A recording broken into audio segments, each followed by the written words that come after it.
क्रांति की शुरुआत जो है वो दूसरों से उम्मीद रखकर नहीं होती है। क्रांति की शुरुआत होती है खुद क्रांति बनने से।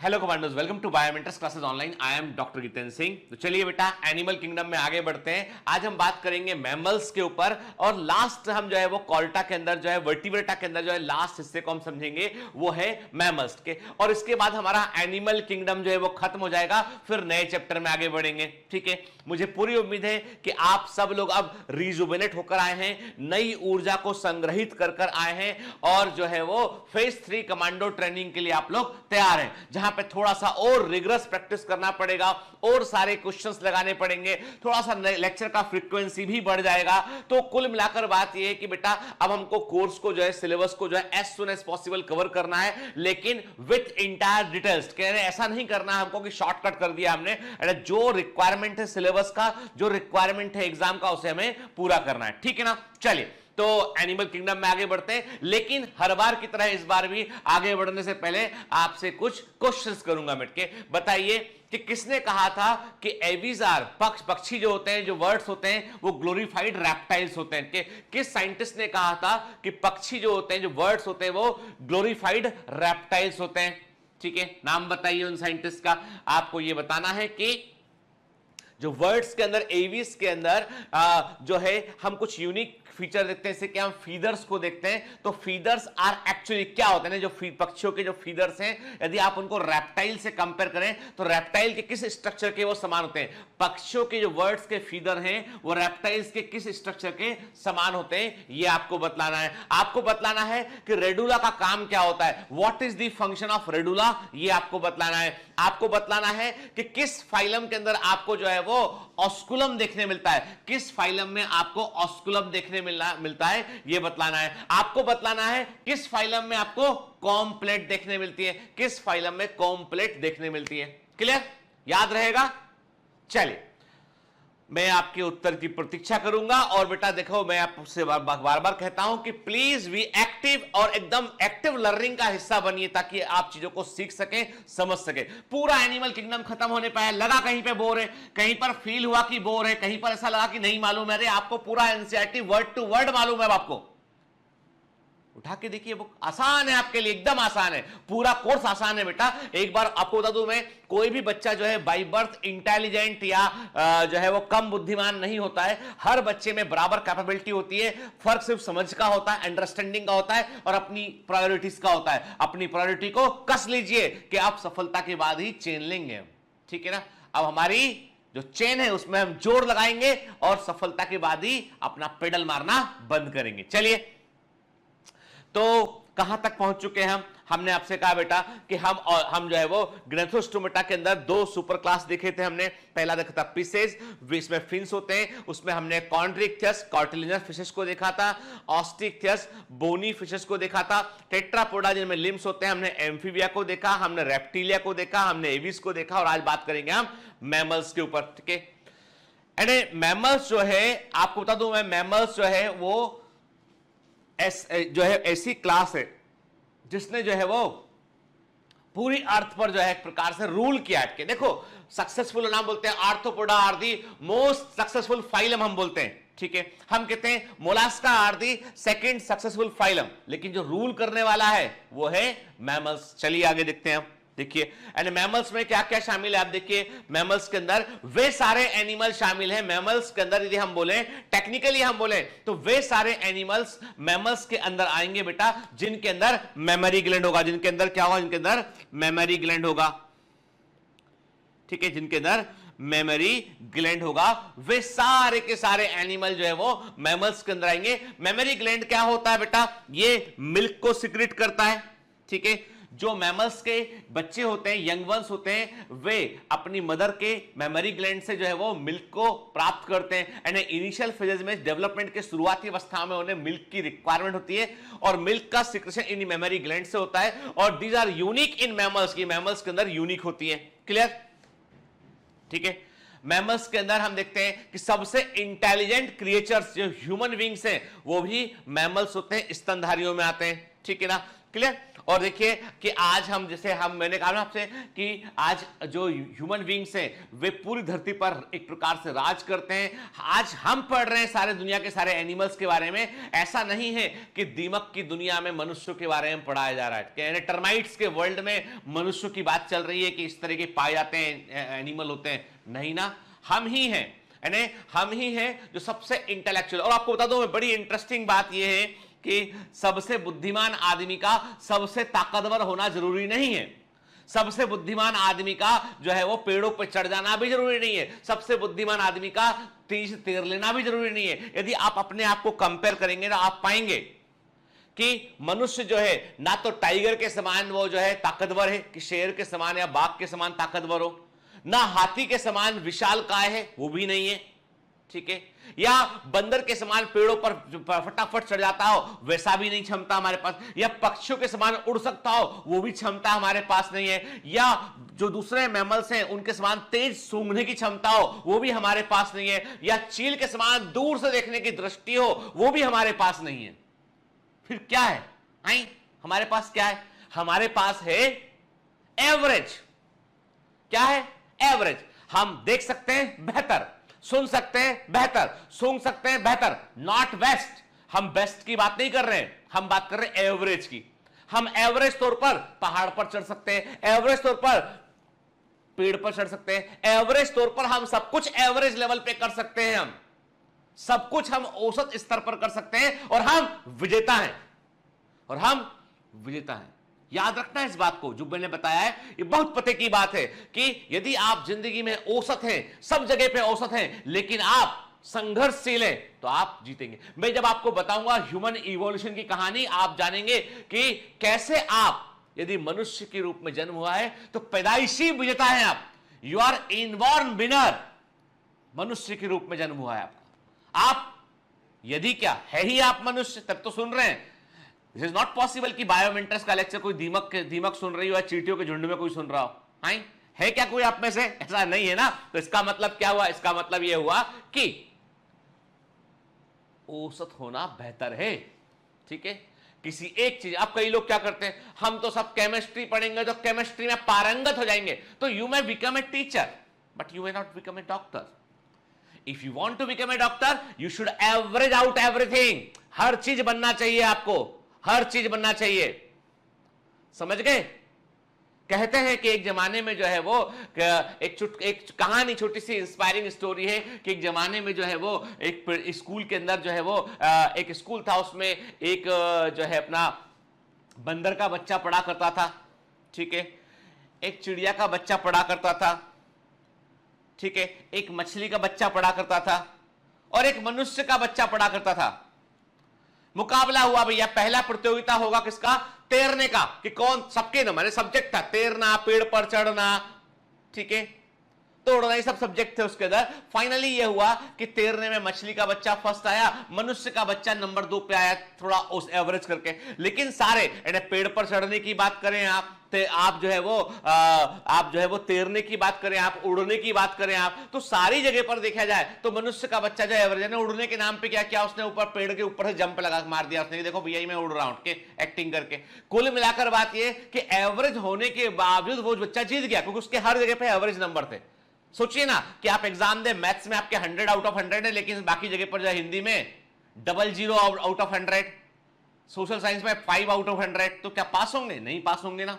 बस जिंदगी में औसत होना बहुत अच्छा है, बहुत अच्छा है। इसलिए कभी अपने आप को किसी से कंपेयर मत करना, आप पैदाइशी विजेता हैं ये मानकर चलना। चलिए, है ना, इंस्पायरिंग स्टोरी से बाहर निकल के कहानी के असली किरदार पर एंटर करते हैं। तो कहने का मतलब यह है कि क्लास मेमेलिया, लैटिन वर्ड मैमा मींस ब्रेस्ट। ठीक है? मैमा वर्ड का मतलब होता है ब्रेस्ट। ठीक है? These animals have milk secreting mammary glands, very important, milk secreting mammary glands in the females. even the males have the glands, पर मेल्स में ये डेवलप नहीं होती है. इन ग्लैंड्स का डेवलपमेंट हार्मोनल कंट्रोल में होता है, जो हमने ऑलरेडी देखा हुआ है रिप्रोडक्टिव हेल्थ के अंदर और ह्यूमन रिप्रोडक्शन के अंदर. ठीक है ना. For feeding the young ones for some time after birth के, यानी मैमल्स के अंदर मेमरी ग्लैंड्स पाई जाती हैं, जिन मैमा वर्ड का मतलब होता है ब्रेस्ट, और ये मेमरी ग्लैंड मिल्क को सिक्रेट करती हैं, जो फीमेल्स के अंदर एक्टिव होती हैं ग्लैंड्स ये, और ये बच्चों को जो है वो पोषण करने में हेल्प करती हैं. मेमोलॉजी का मतलब स्टडी ऑफ मैमल्स के, मैमल्स की स्टडी को हम मेमोलॉजी कहते हैं. क्लियर. अब यहां पर आता है इवोल्यूशन का पार्ट, यानी जो चैप्टर इवोल्यूशन है ना, 12th क्लास एनसीईआरटी चैप्टर है इवोल्यूशन, उसके कुछ हिस्से यहां पर हमने एनिमल किंगडम में डिस्कस किए हैं, जो आपको पता होना चाहिए बेटा. ठीक है ना. ये मत बोलना सर हमारी एनसीईआरटी में तो नहीं है, सब है, जो बता रहे हैं सब है बेटा, के बिखरा हुआ है, एक जगह पे कर रहे हैं. Mammals originated from reptiles, mammals का उदय रेप्टाइल्स हुआ, और रेप्टाइल से ही वर्ड्स का एवीज का उदय हुआ, यानी एवीज या वर्ड्स का उदय भी किससे हुआ था, रेप्टाइल्स हुआ था. मैमल्स का उदय भी रेप्टाइल्स हुआ है. कब हुआ ये, मीजोजोइक एरा के ट्राइएसिक पीरियड में. कब हुआ बेटा ये हुआ है मीजोइक एरा के ट्राइएसिक पीरियड के अंदर ऐसा हुआ. ठीक है बेटा. मीजोइक एरा के ट्राइएसिक पीरियड के अंदर ये देखने मिला हमें. ठीक है ना.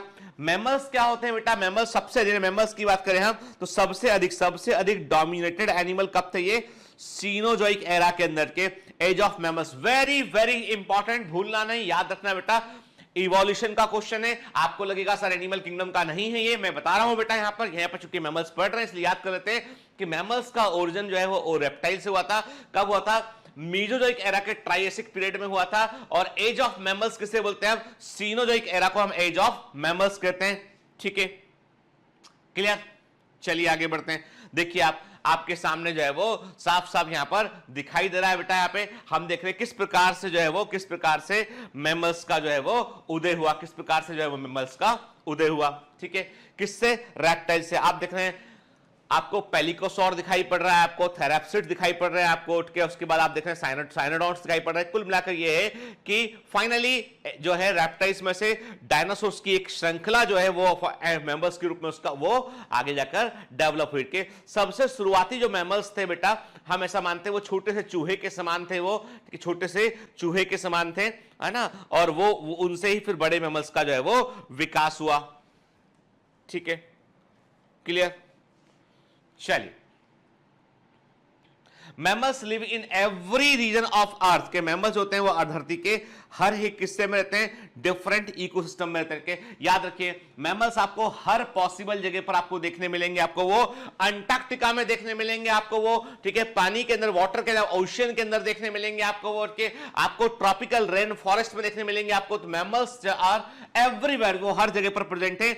और वो अपने उनमें सबसे बड़ी बात स्तनधारियों की है कि इनमें they have great capacity of adaptation, इनमें अनुकूलन की जो है वो बेहतर क्षमता होती है. इनमें एडॉप्टेशन की, अनुकूलन की बेहतर क्षमता होती है के, और ये एडॉप्टेशन की बेहतर क्षमता के कारण, अनुकूलन की बेहतर क्षमता के कारण हम ऐसा कहते हैं कि जो है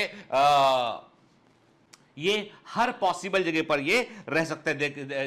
ये हर पॉसिबल जगह पर बेटा ये रह सकते हैं. ठीक है ना. क्लियर.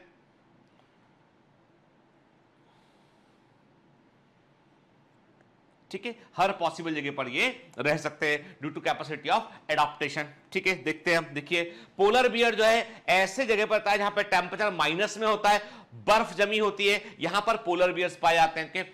हाल ही में पोलर बियर्स जो है वो अखबारों की सुर्खियों में आए, न्यूज़पेपर में उसके बारे में जिक्र किया गया और टीवी चैनल में दिखाया गया. ये बताया गया कि हमारे कारण के, हम लोगों के कारण क्या हो रहा है, ग्लोबल वार्मिंग हो रही है. हम ऐसी एक्टिविटी कर रहे हैं, हम इतना पॉल्यूशन फैला रहे हैं कि उससे ग्लोबल वार्मिंग के चलते जो है पोलर आइस पिघल रही है, ध्रुवीय बर्फ पिघल रही है. और बर्फ पिघलने के कारण क्या हो रहा है कि जो पोलर बियर्स हैं उनका रह पाना मुश्किल हो रहा है और उनको फूड मिलने की प्रॉब्लम हो रही है. तो आपको पता है क्या, इनके बिहेवियर में यह परिवर्तन देखा गया कि पोलर बियर अपने बच्चों को ही खा रहे हैं.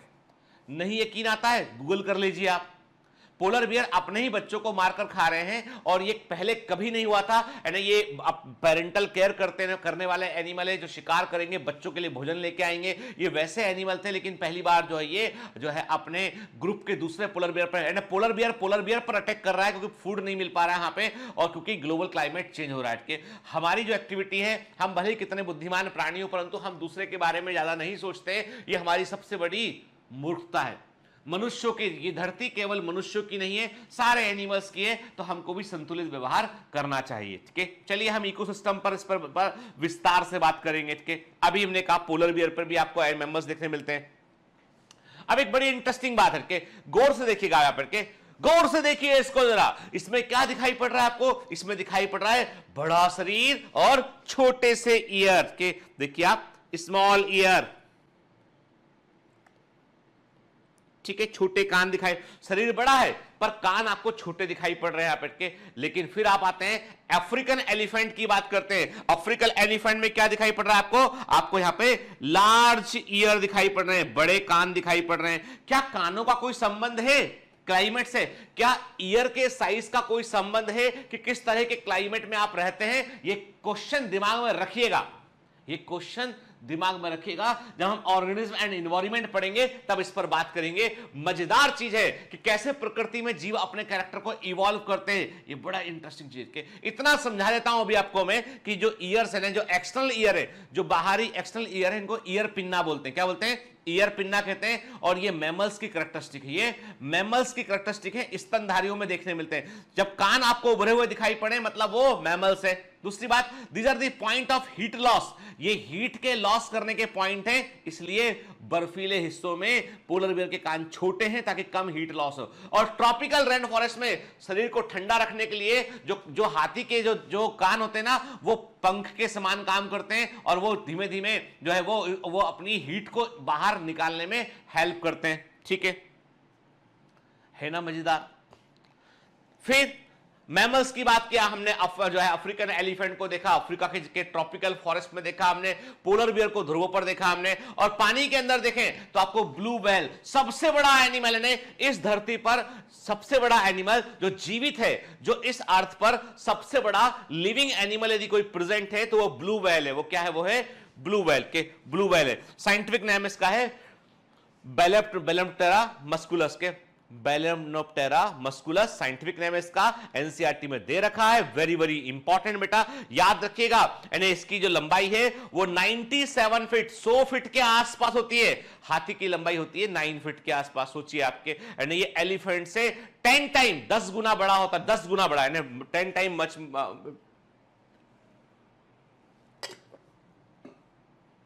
Bigger than elephant. ठीक है, देखिए यदि हम देखें यहां पे कि क्या फैक्ट हैं ब्लू व्हेल के बारे में, कुछ इंटरेस्टिंग बातें कर लेते हैं इसमें हम कि they are the largest animal ever recorded to live on earth, के धरती पर मिलने वाले सबसे बड़े एनिमल्स जिनकी जानकारी अभी हमको है वो हैं ब्लू व्हेल के। ठीक है, they can measure up to 100 feet long, ये 100 फीट तक लंबे हो सकते हैं, और ये लंबाई जो है वो 3 स्कूल बस के बराबर के, which is the length of 3 school bus के। ये 3 स्कूल बस को आप लाइन से खड़ा कर दें, और जो बड़ी साइज की स्कूल बस होती है 3, उनको लाइन से खड़ा कर देंगे, तब जाके एक व्हेल के साइज का होगा। के 4,41,000 पाउंड इसका वजन होता है के। और याद रखिए इसकी जीभ जो होती है, इंटरेस्टिंग बात है, ब्लू व्हेल की जीभ का वजन इतना होता है जितना एक एलिफेंट का वजन होता है। देखिए, the tongue weighs as much as an elephant के, यानी ब्लू व्हेल की जो जीभ होती है, जो टंग होती है, उसका वजन इतना होता है जितना एक हाथी का वजन होता है। And they are the loudest animal on the planet के, ये प्लेनेट के सबसे अधिक तेज आवाज करने वाले एनिमल होते हैं। ठीक है, these animals are found in a variety of it. क्या हम मैमल्स की बात कर रहे हैं? मैमल्स आपको सब तरह के हैबिटेट में देखने मिलते हैं। पोलर आइस में देखा भी हमने, के डेजर्ट में, माउंटेन्स में, फॉरेस्ट में, ग्रासलैंड में, डार्क कैप में देखने मिलते हैं। कुछ ऐसे होते हैं, some of them have adopted to fly, कुछ जो है वो उड़ सकते हैं, जैसे हम बैट की बात करें, चमगादड़ की बात करें, ये उड़ सकने वाले मैमल के। फिर कुछ ऐसे जो पानी के अंदर रहते हैं, ब्लू व्हेल की बात करें, पानी में रहते हैं के मैमल्स के लिए हम एक वर्ड यूज करते हैं, नाम हैरी क्वाड्रापेड्स कहते हैं, नाम हैरी क्वाड्रापेड है। चार। अब आप बोलोगे सर बाइपेड क्यों नहीं बोला आपने? आपने उनको कहा था, वर्ड्स को कहा था आपने फीदर्ड बाइपेड। अरे भाई बाइपेड सिर्फ हम हैं, बाइपेड सिर्फ हम हैं, हमें ह्यूमन बींग्स, बाकी सारे मैमल्स तो क्वाड्रापेड है ना, चार पैर पे चलते हैं। आप देखो ना, हिरन को देखो, एलिफेंट को देखो, टाइगर को देखो, आप डॉग को देखो, आप चलते ना, तो इसलिए क्या इनकी, और जो स्किन पर, याद रखना, स्किन पर जो हेयर है, स्किन हेयर जो है, ये एक कैरेक्टरिस्टिक होती है जो केवल और केवल मैमल्स में देखने मिलती है और किसी एनिमल में देखने आपको नहीं मिलती। कि स्किन पर हेयर प्रेजेंट है मतलब एनिमल मैमल से, ठीक है। तो स्किन पर हेयर जो है केवल और केवल आपको मैमल्स में देखने मिलते हैं। 5000 से अधिक लिविंग स्पीसीज की लिस्टिंग की गई है अभी तक, ठीक है। देखिए आप है ना, ये जो हैरी क्वाड्रापेड्स हैं, जो आप जो हेयर्स देख रहे हैं, ये केराटिन से बने होते हैं, और हेयर्स जो होते हैं वो एक प्रकार से स्किन हेयर, एक प्रकार के एक्सोस्केलेटल, दे रिप्रेजेंट दी एक्सोस्केलेटल को वो रिप्रेजेंट करते हैं, जो अल्फा केराटिन से बने होते हैं, हेयर्स जो केराटिन से बने होते हैं, ठीक है। बॉडी फॉर्म की बात करें तो आपको मैमल्स अलग अलग बॉडी फॉर्म में देखने मिलते हैं आपको, यानी आपको एलिफेंट टाइगर से अलग दिखाई पड़ता है, गेंडा अलग दिखाई पड़ता है, हिरण अलग दिखाई पड़ता है, जेब्रा अलग दिखाई पड़ता है, जिराफ अलग दिखाई पड़ता है, ह्यूमन बींग्स अलग दिखाई पड़ते हैं, बाकी ऐप अलग दिखाई पड़ते हैं। तो वैरायटी ऑफ, अब आप बोलेंगे सर इस वैरायटी ऑफ शेप, इस वैरायटी ऑफ शेप का कारण क्या है? एडॉप्टेशन। जिस तरह की कंडीशन होगी उस तरीके का शेप ये डेवलप कर लिया इन्होंने, ठीक है ना। Adaptation and evolution. देखिए आप है ना, आप देख रहे हैं जिराफ को देख रहे हैं यहाँ पे, आपको जो है वो पेंगोलिन दिखाई पड़ रहा है, आपको बैट्स दिखाई पड़ रहे हैं, आपको वेल्स दिखाई पड़ रहे हैं, आपको जो है वो हिरन दिखाई पड़ रहा है, अलग अलग एनिमल आपको दिखाई पड़ रहे हैं, सबका बॉडी शेप अलग अलग है। और ये इसलिए है बेटा कि ये जिस एनवायरमेंट में थे वहां के अकॉर्डिंग इन्होंने अपने कैरेक्टर्स को एडॉप्ट, वहां के एनवायरमेंट को एडॉप्ट किया, अपने कैरेक्टर को डेवलप किया और वैसे ही दिखाई पड़े। जैसे कान के साइज की बात करें तो जो ध्रुवीय हिस्सों में, जो ठंडे स्थानों के जो एनिमल थे उनके ईयर साइज छोटे थे, और बड़े स्थानों वाले थे उनके ईयर साइज बड़े थे, जो गर्म स्थानों वाले थे उनके ईयर साइज बड़े थे, है ना, ठीक है। एपेंडेजेस की बात करें तो इनमें दो पैर हैं, इनमें क्योंकि टेट्रापोडा के मेंबर हैं, ये टेट्रापोड होते हैं बेटा, ठीक है, टेट्रापोड होते हैं, ठीक है। तो इनमें आपको दो पैर देखने मिलते हैं। पेंटाडेक्टाइल लिम्ब का मतलब है 5 उंगलियां होती हैं, जनरली 5 उंगलियां होती हैं इसके। ये पैर जो है वॉकिंग के लिए, रनिंग के लिए, जंपिंग के लिए, क्लम्बिंग के लिए, यानी चलने के लिए, दौड़ने के लिए, कूदने के लिए, के एक पेड़ से दूसरे पेड़ पर जंप मारने के लिए, के क्लिम्बिंग के लिए, ऊपर चढ़ने के लिए, गड्ढा खोदने के लिए, तैरने के लिए, उड़ने के लिए, ये अपने आप को अडॉप्ट कर सकते हैं। मैंने कहा ना बेटा, adaptation is the key of success. कि जिंदगी में एक बात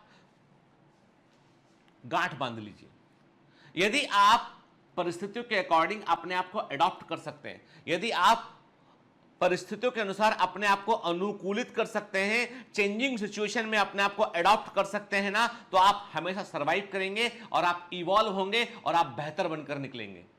इसलिए कभी भी एडवर्स परिस्थितियों से, कभी भी किसी तरह की कंडीशन से घबराने का नहीं है। अपने आप को अडॉप्ट कीजिए, इवॉल्व कीजिए और वॉर को जीत लीजिए। ये हमारे डीएनए के अंदर है, याद रखिएगा इस चीज को, ठीक है। चले, each foot bear generally 5 toes provided by horny claw. जो उंगलियां होती हैं उनमें जो है वो पंजे हो सकते हैं, नुकीले पंजे हो सकते हैं, नाखून हो सकते हैं उसमें, और हुप के, जैसे घोड़े की बात करें, घोड़े में क्या होता है, खुर होते हैं, हुप को हिंदी में बोलते हैं खुर।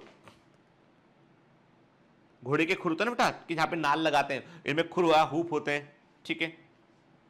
देखिए आपके पेंटेड, हम एप्स का, हम जो है वो कपी या ऐप का के हम पेंटेड लिम्स को देख रहे हैं, तो 5 उंगलियां दिखाई पड़ रही हैं, इनमें नेल्स दिखाई पड़ रहे हैं, हमें किसी में जो है वो क्लॉज होते हैं, पंजे होते हैं, ठीक है ना बेटा। ये डिपेंड करता है किस तरह का मैमल है वो। स्किन की बात करें, ग्लैंडुलर स्किन होती है, स्किन पर ग्लैंड पाई जाती है, मल्टीसेलुलर ग्लैंड पाई जाती है, और ये ग्लैंड होती है स्वेट ग्लैंड, पसीने के लिए होती है, स्वेट के लिए होती है, जो बॉडी को कूलिंग में हेल्प करती है। ऑयल ग्लैंड्स होती हैं, वैक्स ग्लैंड होती है, मिल्क ग्लैंड पाई जाती है।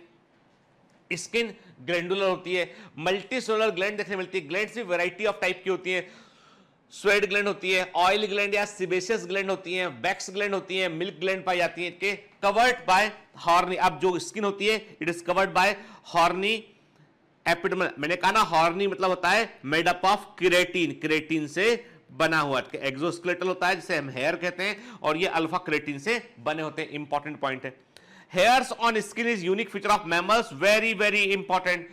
स्किन पर हेयर का मिलना, बालों का मिलना मैमल्स का यूनिक फीचर होता है। Skin helps to control the body temperature, skin जो होती है बॉडी टेम्परेचर को कंट्रोल करने में रोल प्ले करती है। हेयर्स जो होते हैं वो हीट के लॉस होते हैं, जो हमारे हेयर्स होते हैं या मैमल्स के हेयर होते हैं वो हीट के लॉस को रोकते हैं। वो sweat glands produce sweat to cool down body, जो स्वेट ग्लैंड होती है वो पसीना रिलीज करती है, स्वेट रिलीज करती है, जिसका इवापोरेशन होता है, जिसका वाष्पीकरण होता है, उससे बॉडी में हीट कूलिंग इफेक्ट आता है। तो ये बॉडी के टेम्परेचर को, मैं देखो हेयर्स हीट का लॉस रोक रहे होते हैं, स्वेटिंग से हम हीट को, हम जो है वो अपनी बॉडी को ठंडा रखने की कोशिश कर रहे हैं, इसीलिए हम टेम्परेचर को मैनेज कर पाते हैं। ठीक है, एंडोस्केलेटल की बात करें तो बोनी एंडोस्केलेटल होता है इसमें। डाइकॉन्डालिक स्कल होता है, 2 ऑक्सीपिटल कॉन्डाइल, इसलिए लिमिटेड रेंज में जो नेक का मूवमेंट है वो लिमिटेड रेंज में, नेक का जो मूवमेंट है वो लिमिटेड रेंज में होता है। देखो बेटा, रेप्टाइल्स के अंदर मोनोकॉन्डाइलिक स्कल था, वर्ड्स के अंदर मोनोकॉन्डाइलिक स्कल था, लेकिन एम्फीबिया में और मैमल्स में डाइकॉन्डालिक स्कल होता है। जबड़ा, जॉ जो होता है मजबूत होता है, यहां पर जॉ सबसे अधिक डेवलप्ड जॉ देखने मिलेगा आपको, जब यहां पर जॉ जो है वो डेवलप होता है, स्ट्रॉन्ग जॉ होता है। लोअर जॉ जो होता है उसमें एक बोन होती है, इसे हम डेंट्री कहते हैं, ईस्ट साइड के एक हर साइड इसमें एक बोन, इसको हम डेंट्री कहते हैं। और एक सेकेंडरी पैलेट डेवलप होता है, जो पैलेट जो तालू होता है उसमें एक होता है हार्ड पैलेट, एक होता है सॉफ्ट पैलेट के, तो सेकेंडरी पैलेट डेवलप होता है जो रेस्पिरेटरी पैसेज को फूड पैसेज से अलग करता है। ठीक है ना। नेजोफैरिंग्स का हिस्सा ओरोफैरिंग्स, समझिए बात करके, नेजोफैरिंग्स यानी जो हमारी नाक है उसकी ओपनिंग जो फैरिंग्स में है ना, फैरिंग्स जो होता है फर्स्ट पार्ट है यहाँ पे जो है बक्कल कैविटी में, यहाँ पर जो है वो फैरिंग्स ऐसा हिस्सा है जो आपके रेस्पिरेटरी सिस्टम को और डाइजेस्टिव सिस्टम को आपस में कनेक्ट करता है। तो फैरिंग्स का वो हिस्सा जो ईसोफेगस में जुड़ा होता है ओरोफैरिंग्स कहते हैं। फैरिंग्स का वो हिस्सा जो ट्रेकिया में जुड़ा होता है उसको हम नेजोफैरिंग्स कहते हैं हमके। तो यहाँ पर जो सेपरेशन होता है वो सॉफ्ट पैलेट के थ्रू होता है, तो वो रेस्पिरेटरी पैसेज को फूड के पैसेज से अलग कर देता है। जब हम डाइजेस्टिव सिस्टम देखेंगे तब इस स्ट्रक्चर को अच्छे से हम समझेंगे। अभी दिमाग में डालो इस बात को कि एक पैलेट है, तालू डेवलप होता है। अब आप बोलोगे सर ये सब एनसीईआरटी में क्यों नहीं लिखा हुआ है? दिमाग में देखो, एनसीईआरटी ने जब मैमल्स को बताया ना, उन्होंने केवल मैमल्स के कुछ फीचर बता के छोड़ दिया, लेकिन जब हम मैमल्स को पढ़ रहे हैं तो हम जो हमारे पास जो भी नॉलेज अवेलेबल है पूरे कोर्स के अंदर उसको हम एक जगह पे समझने की कोशिश कर रहे हैं कि ये एक फीचर मैमल्स में, ये सब बातें आगे चैप्टर में लिखी हुई है, तो उनको हमने यहाँ पे कंपाइल कर दिया बेटा। इसलिए याद रखिए, जैसे ही बायोमेंटर्स में कोई एक टॉपिक पूरा होता है ना, तो दूसरा कोई टॉपिक जो है उसका 30% हिस्सा ऑलरेडी कवर हो चुका होता है। ठीक है ना। फिर नेक में जो है वो 7 सर्वाइकल वर्टिब्रेट, याद रखिएगा कि मैमल्स की नेक में आपको 7 सर्वाइकल वर्टिब्रेट देखने मिलती है। चाहे जिराफ हो, जिराफ की गर्दन कितनी लंबी हो, 7 सर्वाइकल वर्टिब्रेट होती है। हमारी गर्दन छोटी है तब भी 7 सर्वाइकल वर्टिब्रेट है। ठीक है, चलिए आगे बढ़ते हैं। देखिए ये हम देख रहे हैं जॉ की स्ट्रॉन्ग बोन, लोअर बोन जो होती है जॉ की वो स्ट्रॉन्ग होती है, सिंगल पीस में होती है, डेंट्री कहते हैं इसको। देखिए डेंट्री इस साइड है, सिंगल बोन। देखिए ये इसका एंडोस, मैमल्स में हम एंडोस्केलेटल देख रहे हैं। बाकायदा आपको ये जो वर्टिब्रेट दिखाई पड़ी, ये जो वर्टिब्रेट होती है these are the cervical vertebrate. ठीक है, ऑलवेज 7, ये हमेशा संख्या में 7 होती है। कि आप एक बात और देखिएगा, आपको मैमल्स में से रिब्स के लेवल पे देख रहे हैं, आप स्पाइन के लेवल पे देख रहे हैं, यहां पे आपको सेगमेंटेशन यहां पर देखने मिलता है। ठीक है, देखिए ना, एक आदमी सुबह सुबह जो है वो अपने डॉग को घुमाने के लिए लेके जा रहा है, कि उसके पास एक डॉग पाल रखा है, उसको बाहर घुमाने लेके जा रहा है उठ के। देखिए आप, यदि आप एक्सरे के समान देख पाए, आप एक्सरे से, आप क्या देख रहे हैं? आप देख रहे हैं कि स्केलेटल में देखो कितनी सिमिलरिटी है कि डॉग की सर्वाइकल वर्टिब्रेट देखिए, अपनी सर्वाइकल वर्टिब्रेट देखिए, डॉग की रिब्स देखिए, अपनी रिब्स देखिए, मोर और लेस आप देखेंगे तो आपको कई सारी डिसिमिलरिटी भी है यहाँ पे, पर सिमिलरिटी भी आपको यहाँ पर देखने मिलेगी। ठीक है ना। The first 2 cervical vertebrate Atlas और एक्सिस जो होती हैं ये अपने आप को स्पेशलाइज करती हैं हेड के मूवमेंट के लिए। हेड का मूवमेंट लिमिटेड रेंज में होता है क्योंकि हमारा स्कल होता है डाइकॉन्डाइलिक के। 3 से 5 सैक्रल वर्टिब्रेट फ्यूज होकर सिनसैक्रम आती है, कि जो सैक्रल वर्टिब्रेट होती हैं वो फ्यूज होकर जो है वो क्या बनाती है बेटा? देखो वर्टिब्रेट जो है वो कई तरह की होती है, हम आगे बात करेंगे बेटा। सर्वाइकल वर्टिब्रेट होती है, थोरेसिक वर्टिब्रेट होती है, सैक्रल वर्टिब्रेट होती है, लंबर वर्टिब्रेट होती है। तो हम क्या देखते हैं, सैक्रल वर्टिब्रेट 3 से 5 फ्यूज होकर सिनसैक्रम बनाती है। ठीक है, वर्टिब्री जो होती है वो फ्लैट टाइप की है ना, फ्लैट वर्टिब्री होती है, एक के ऊपर एक अरेंज होती है। ऐसी वर्टिब्री को हम एसिलस बोलते हैं या एम्फीप्लेटन वर्टिब्री कहते हैं। याद रखना ये सब चीजें जो है कहां जुड़ी हुई है, लोकोमोशन एंड मूवमेंट वाला चैप्टर जो है वहां पर स्केलेटल सिस्टम हम पढ़ते हैं ना, उससे ये जुड़ा हुआ है बेटा के। अभी ये टर्मिनोलॉजी याद रखना ताकि आपको देखो अब ये जब आप रिवाइज करोगे ना बाद में, तो आप जब वो सिस्टम पढ़ चुके होगे तो आपको समझ में बात आएगी कि हाँ सर ने बताया था हमको यहाँ पे, ठीक है। तो ये चीजें आपको याद रखनी बेटा के। तो वर्टिब्री कैसी होती है, एसिलस। देखो आप ये क्या देख रहे हैं आप, सबसे पहले cervical vertebrae, thoracic vertebrae, lumbar vertebrae, sacral vertebrae and the कॉक, फिर लास्ट में कॉक्सिक्स समय दिखाई पड़ रहा 4 फ्यूज वर्टिब्री के आप देख रहे हैं। ह्यूमन बींग्स की बात करें तो 7 सर्वाइकल वर्टिब्री होती है, 12 थोरेसिक वर्टिब्री होती है के, मैमल्स जो लंबर वर्टिब्री 5 होती है बेटा, सैक्रम में 5 वर्टिब्री फ्यूज हो गई आपस में, कॉक्सिक्स में जो टेल वाला हिस्सा वहां पे 4 वर्टिब्री फ्यूज हो गई इनके। सर्वाइकल वर्टिब्री सभी मैमल्स में जो है संख्या में 7 या 7 होती है, संख्या में 7 होती है, ठीक है बेटा। फिर हमने कहा कि वर्टिब्री फ्लैट होती है, एक के ऊपर एक अरेंज होती है, एसिलस कहते हैं हमके, ठीक है। तो हम देखें हमें एसिलस वर्टिब्री दिखाई पड़ रही है, आप देख रहे हैं वर्टिब्री में बीच में एक कैविटी दिखाई पड़ रही है, वर्टिब्रल फोरामेन कहते हैं, जो जहां से कि स्पाइनल कॉर्ड गुजरता है, यानी वर्टिब्री जो होती है उसमें स्पाइनल कॉर्ड जो गुजरता है वो जगह क्या होती है, वो वर्टिब्रल फोरामेन कहलाती है, ठीक है ना। फोरामेन मतलब होता है बड़ा छेद, ठीक है ना। 12 पेयर रिब्स के जो पसलियां होती है 12 जोड़े होती है बेटा। टीथ जो होते हैं वो हेट्रोडॉन्ट टीथ होते हैं। हेट्रोडॉन्ट का मतलब होता है 4 तरह के दांत होते हैं इनके अलग अलग। होमोडॉन्ट का मतलब ऑल टीथ सिमिलर। हेट्रोडॉन्ट का मतलब होता है all teeth are not similar, के 4 तरह के टीथ देखने मिलते हैं, इंसाइजर, कैनाइन, प्रीमोलर और मोलर के। और ये जबड़ों के अंदर होते हैं, जॉ के अंदर होते हैं, सॉकेट में होते हैं, थीकोडॉन्ट टीथ बोलते हैं इनको हम के। तो टीथ कैसे होते हैं, मैमल्स के टीथ होते हैं हेट्रोडॉन्ट और थीकोडॉन्ट। ये नॉलेज भी काम आएगा आगे डाइजेशन एंड एब्जॉर्प्शन चैप्टर में।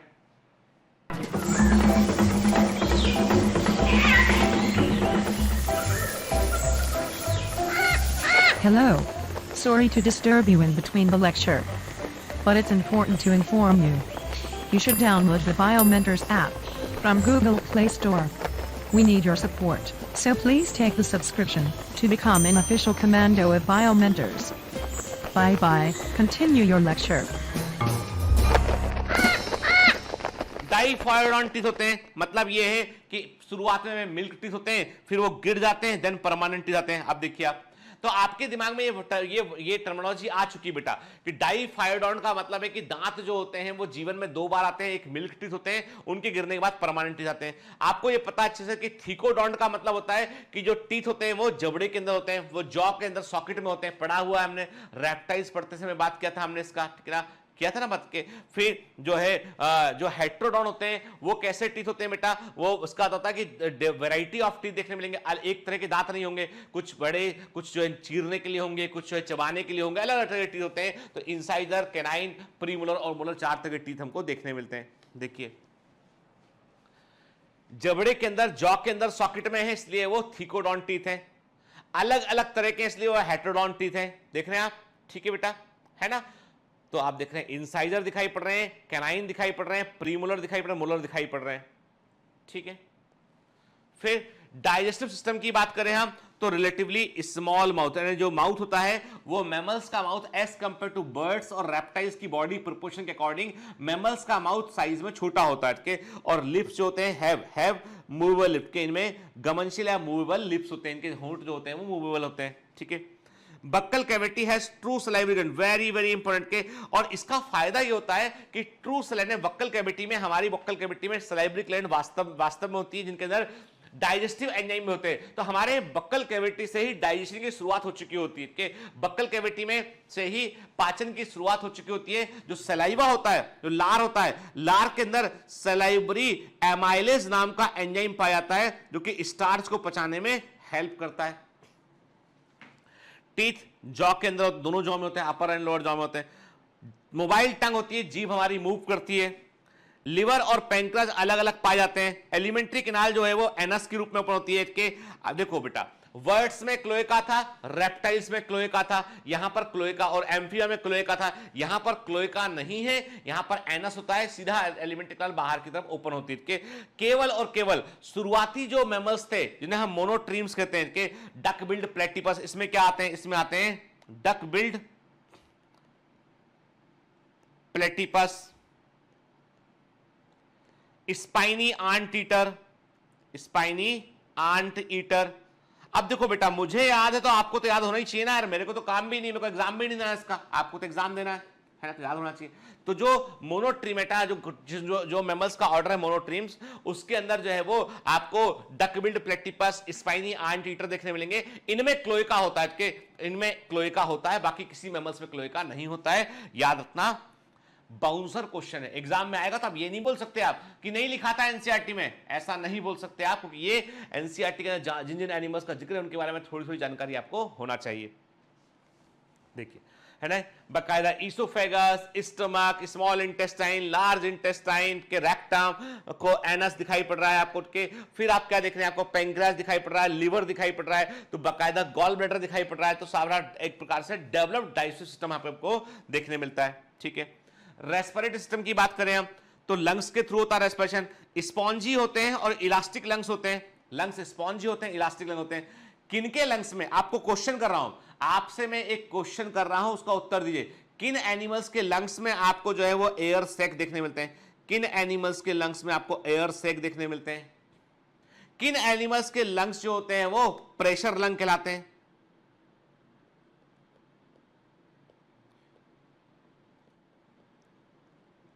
ठीक है, आपसे मैंने दो क्वेश्चन किए, देखता हूं मैं किसको याद है। ये कॉपी पलट के मत देखिएगा, जितना याद है बताइएगा मेरे को, और मैं चाहता हूं बेटा कि कॉपी में पलट के तो कोई भी बता देगा, आपने आपको रिकॉल कीजिए, बताइए कि किन एनिमल्स के लंग्स में एयर सैक होते हैं, किन एनिमल्स के लंग्स को प्रेशर लंग्स कहते हैं। ठीक है, यहां पर जो है मैमल्स में जो लंग्स होते हैं वो स्पॉन्जी होते हैं, इलास्टिक लंग्स होते हैं, वॉल्यूम को चेंज कम ज्यादा कर सकते हैं, और ये वैक्यूम लंग होते हैं। वैक्यूम के समान जब इनको हवा अंदर लेनी होती है तो लंग्स का वॉल्यूम बढ़ जाता है, वॉल्यूम बढ़ने से प्रेशर गिर जाता है, तो एक तरह का वैक्यूम क्रिएट होता है, तो बाहर से हवा अंदर आ जाती है।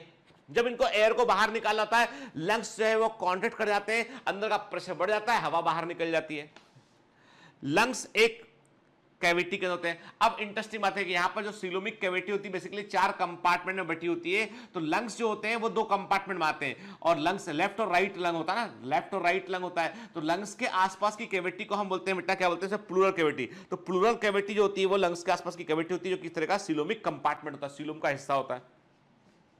रिब मसल्स, जो मांसपेशियां होती हैं जो जिनका संबंध पसलियों से होता है, रिब्स से होता है, उन्हें हम इंटरकॉस्टल मसल कहते हैं। ठीक है, 2 तरह की होती है, एक्सटर्नल इंटरकॉस्टल मसल और इंटरनल इंटरकॉस्टल मसल। आप बोलोगे सर आप तो ह्यूमन फिजियोलॉजी के अंदर पहुंच गए, आप कोई अंदर नहीं पहुंचा मैं। अरे भाई सिंपल सी बात है, तुम्हारी रिब्स को तुम यदि ऊंचा नहीं उठाओगे तो वॉल्यूम कैसे बढ़ेगा, लंग्स का बढ़ेगा ना, तो आपको रिब केज को ऊपर उठाना पड़ेगा, ठीक है, छोड़ना पड़ेगा। इसके लिए इंटरकॉस्टल मसल्स, इंटर मतलब 2 के बीच में, कॉस्टा मतलब रिब्स, कॉस्टा मतलब रिब्स, COST, कॉस्टा मतलब रिब्स, इंटरकॉस्टल मसल्स, 2 रिब्स के बीच की मांसपेशियां, इंटरकॉस्टल मसल। जो बाहर तरफ है एक्सटर्नल इंटरकॉस्टल मसल, जो अंदर तरफ है वो इंटरनल इंटरकॉस्टल मसल के। और इसके अलावा डायफ्राम, डायफ्राम केवल और केवल आपको मैमल्स के अंदर देखने मिलेगा।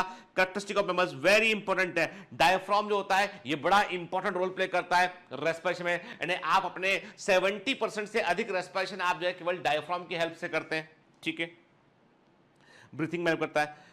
Glottis protected by a fleshy and cartilaginous epiglottis के, जब हम जो है भोजन को निगलते हैं, जब हम भोजन को निगलते हैं तो हमारे रेस्पिरेटरी पाथवे को बंद करने के एक वाला एक ढक्कन होता है, एक कवर होता है जो हमारे रेस्पिरेटरी पाथवे को थोड़े समय के लिए बंद करता है, और उसे हम बोलते हैं क्या, उसे हम बोलते हैं एपिग्लॉटिस कहते हैं, जो ग्लॉटिस के। तो ग्लॉटिस जो होता है ताकि सांस की नली में ना चला जाए। लोग कहते हैं ना खाना खाते में बात नहीं करना चाहिए ताकि कंफ्यूजन में कहीं जो है फूड जो है वो आपका सांस की नली में ना चला जाए। ठीक है ना। लैरिंग्स जो होते हैं उनमें वोकल कार्ड पाए जाते हैं। वोकल कार्ड देखो बेटा, पक्षियों में सायरिंग्स था, ठीक है, लैरिंग्स में वोकल कार्ड नहीं थे, परंतु एनिमल्स जो मैमल्स उनमें जो है वो आपके वोकल कार्ड देखने मिलते हैं लैरिंग्स के अंदर। ठीक है, देखिए nasal cavity, oral cavity, pharynx, epiglottis, लैरिंग्स, trachea, left lung, right lung. ठीक है, फिर लंग्स के लोब दिखाई पड़ रहे हैं, यहाँ पे हार्ट दिखाई पड़ रहा है आपको।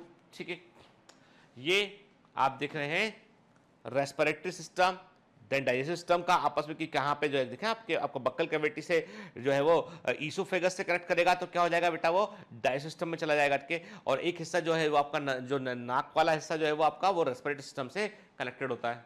ठीक है ना। सर्कुलेटरी सिस्टम की बात करते हैं, 4 चैम्बर्ड हार्ट होता है, 2 ऑरिकल और 2 वेंट्रिकल होते हैं। मिलके हार्ट में 2 ऑरिकल 2 वेंट्रिकल होते हैं। देखो बेटा सिंपल सी बात है कि हमारे हार्ट का लेफ्ट वाला हिस्सा जो होता है वो ऑक्सीजनेटेड ब्लड से डील करता है, deals with the oxygenated blood के ऑक्सीजन युक्त ब्लड से वो डील करता है, जबकि हमारे लंग्स का राइट वाला हिस्सा जो होता है वो डीऑक्सीजनेटेड ब्लड से वो डील करता है। ठीक है, राइट ऑरिकल जो है, राइट ऑरिकल जब ब्लड को रिसीव करता है तो वो वीना केवा के थ्रू, यानी सारी बॉडी की बीन्स इकट्ठी होती है, एक बड़ी वीन बनती है, वीना केवा बोलते हैं, इंफीरियर एंड सुपीरियर वीना केवा होती है, उनके थ्रू जो है वो ब्लड को रिसीव करता है right atrium. Right atrium blood को पंप करता है राइट वेंट्रिकल में, राइट एट्रियम ब्लड को पंप करता है राइट वेंट्रिकल में, राइट वेंट्रिकल ब्लड को पंप करता है लंग्स में, लंग्स में जाके ब्लड में ऑक्सीजन मिलती है, ऑक्सीजनेटेड ब्लड होता है, फिर लंग्स से ब्लड इकट्ठा होकर आता है लेफ्ट ऑरिकल में आता है, लेफ्ट ऑरिकल ब्लड को रिसीव करता है जो ऑक्सीजन वाला ब्लड होता है, लेफ्ट ऑरिकल ब्लड को पंप करता है लेफ्ट वेंट्रिकल में, और लेफ्ट वेंट्रिकल से ब्लड आता है पूरी बॉडी में। ये चलता आता है, डबल सर्कुलेटरी सिस्टम हमको देखने मिलता है, तो डबल सर्कुलेटरी सिस्टम होता है। रीनल पोर्टल सिस्टम यहां पर देखने नहीं मिलता है, केवल होता है and we have only hepatic portal system, वो होता है। Left aortic arch persist in adult, पक्षियों में क्या होता है, वर्ड्स में आपको राइट एरोटिक आर्च देखने मिलती है, यहां पे आपको लेफ्ट एरोटिक आर्च है। हमारे हार्ट से जो एरोटिक आर्च निकलती है, लेफ्ट एरोटिक आर्च जो है मेजर ब्लड सप्लाई को करती है। आरबीसी जो है छोटे साइज की होती है, बाइकॉन्केव होती है, ई न्यूक्लिएट, इनमें न्यूक्लियस नहीं होता है, ऐसी बाइकॉन्केव आरबीसी आपको जो है वो देखने मिलेंगे, ई न्यूक्लिएट होती है। कैमल और लामा में ऐसा कहते हैं कि आरबीसी में जो है वो न्यूक्लियस देखने मिलता है, पुराना क्वेश्चन है काफी एज के, पर अभी याद रखिएगा मैमल्स की आरबीसी जो है स्मॉल होती है, बाइकॉन्केव होती है, ई न्यूक्लिएट होती है। ठीक है, देखिए हॉर्स के अंदर हम बाकायदा हार्ट देख रहे हैं, देखिए आप, है ना, ये जो आपको ब्लू दिखाई पड़ रहा है वीनस सप्लाई को, वीना केवा को रिप्रेजेंट करता है, और रेड दिखाई पड़ रहा है वो आर्टेरियल सप्लाई को वो रिप्रेजेंट करता है। तो पूरा जाल क्लोज्ड सर्कुलेटरी सिस्टम होता है, पूरा जाल फैला होता है उसमें, बता के हार्ट जो है डबल सर्कुलेटरी सिस्टम को रिप्रेजेंट करता है। ठीक है, ठीक है, तो याद रखना हमारे हार्ट का जो राइट वाला हिस्सा होता है, मैमल्स के हार्ट का जो राइट वाला हिस्सा होता है वो डीऑक्सीजनेटेड ब्लड से डील करता है, और लेफ्ट वाला हिस्सा ऑक्सीजन ब्लड से डील करता है। राइट ऑरिकल जो है ब्लड को रिसीव करते हैं पूरी बॉडी से, जो वीनस ब्लड होता है, और इस ब्लड को पंप करते हैं राइट वेंट्रिकल में, राइट वेंट्रिकल ब्लड को पंप करता है लंग्स में, लंग्स से ब्लड इकट्ठा होता है लेफ्ट ऑरिकल में आता है, लेफ्ट ऑरिकल से ब्लड जाता है लेफ्ट वेंट्रिकल में, लेफ्ट वेंट्रिकल से ब्लड आता है पूरी बॉडी में, और ये साइकिल लगातार चल रहा होता है। ठीक है, देखिए इसे बोलते हैं डबल सर्कुलेटरी सिस्टम, जो मैंने बताया वही है बेटा, देखो देखो ना, राइट ऑरिकल ने ब्लड को लिया पूरी बॉडी से, वीनस ब्लड को राइट वेंट्रिकल में दिया, राइट वेंट्रिकल से ब्लड गया लंग्स में के, और लंग्स से ब्लड कहां के आया, वो आया आपके लेफ्ट एट्रियम में, लेफ्ट एट्रियम से ब्लड आया लेफ्ट वेंट्रिकल में, और फिर लेफ्ट वेंट्रिकल से ब्लड गया पूरी बॉडी में। ठीक है, चलिए नर्वस सिस्टम की बात करते हैं हम।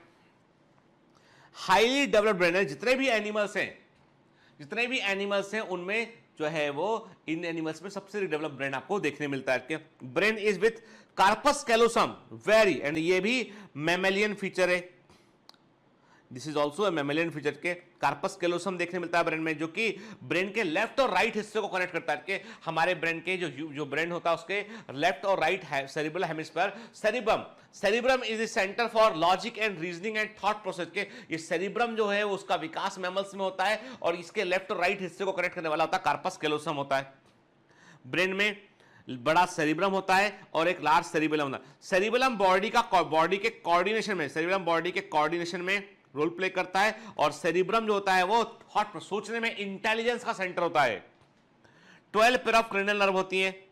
ऑप्टिक लोब, देखने वाली जो हमारे जो ब्रेन का वो हिस्सा जिसका संबंध विजन से होता है उसे ऑप्टिक लोब कहते हैं।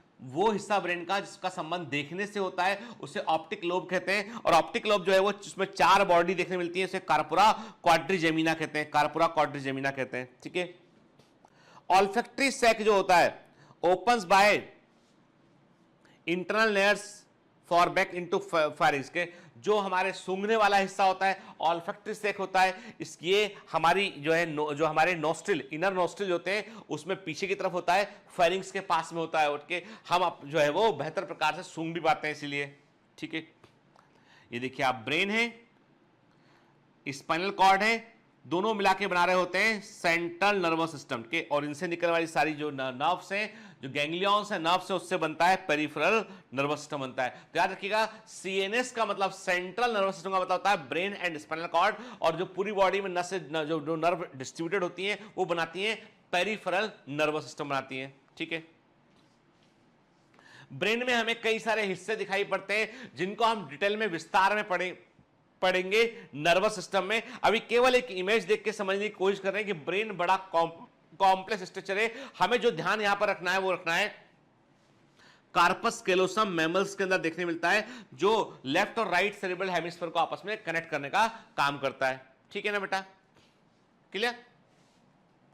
चलिए, हमारी आईज जो होती हैं उन आंखों में जो है वो मूवेबल लिड होती है, हमारी आईज में जो है वो लिड जो होती है, आंखों की जो पलकें होती है मूव कर सकती हैं वो। हमारे जो कान होते हैं, कान में जो ईयर्स में क्या होता है, 3 रीजन देखने मिलते हैं, इंटरनल ईयर होता है, मिडिल ईयर होता है, एक्सटर्नल। और ईयर 2 तरह के काम करते हैं, बॉडी बैलेंसिंग का काम करते हैं, बॉडी को बैलेंस करने में रोल प्ले करते हैं, एंड हियरिंग में हेल्प करते हैं। कि कोई पूछता है प्राइमरी फंक्शन ईयर का, ध्यान से बात सुनिएगा, कानों का प्राइमरी फंक्शन क्या है, तो आप गलती से बोल देते हैं हियरिंग। नहीं, ये सेकेंडरी फंक्शन है। जो बॉडी में ईयर से उनका मेन फंक्शन है बॉडी बैलेंसिंग के, ओटोलिथ पार्टिकल पाए जाते हैं। ठीक है, कैसे बॉडी बैलेंस करते हैं इस पर हम बात करेंगे जब पढ़ेंगे सेंस ऑर्गन, तब बात करेंगे।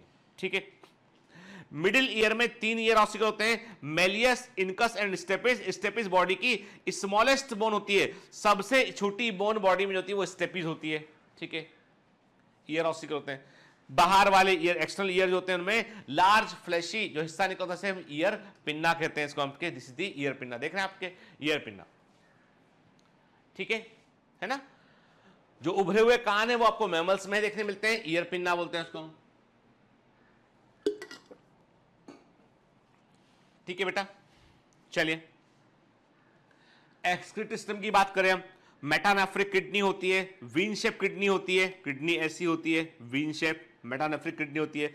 यूरेटर जो है वो यूरिनरी ब्लैडर में ओपन होता है, यूरिन जो होती है लिक्विड फॉर्म में होती है, यूरिया को ये रिलीज करते हैं, तो यूरियोटैलिक एनिमल होते हैं, दी यूरियोटैलिक एनिमल मैमल्स। ठीक है ना? हम देख रहे हैं ये एक्सक्रीटरी सिस्टम, ये सब पढ़ेंगे बेटा, हम सारे सिस्टम हम डिटेल में पढ़ेंगे। ठीक है, हम किडनी देख रहे हैं, ठीक है, यूरेटर देख रहे हैं, यूरिनरी ब्लैडर देख रहे हैं, देन यूरेथ्रा के थ्रू वो बाहर ओपन होता है।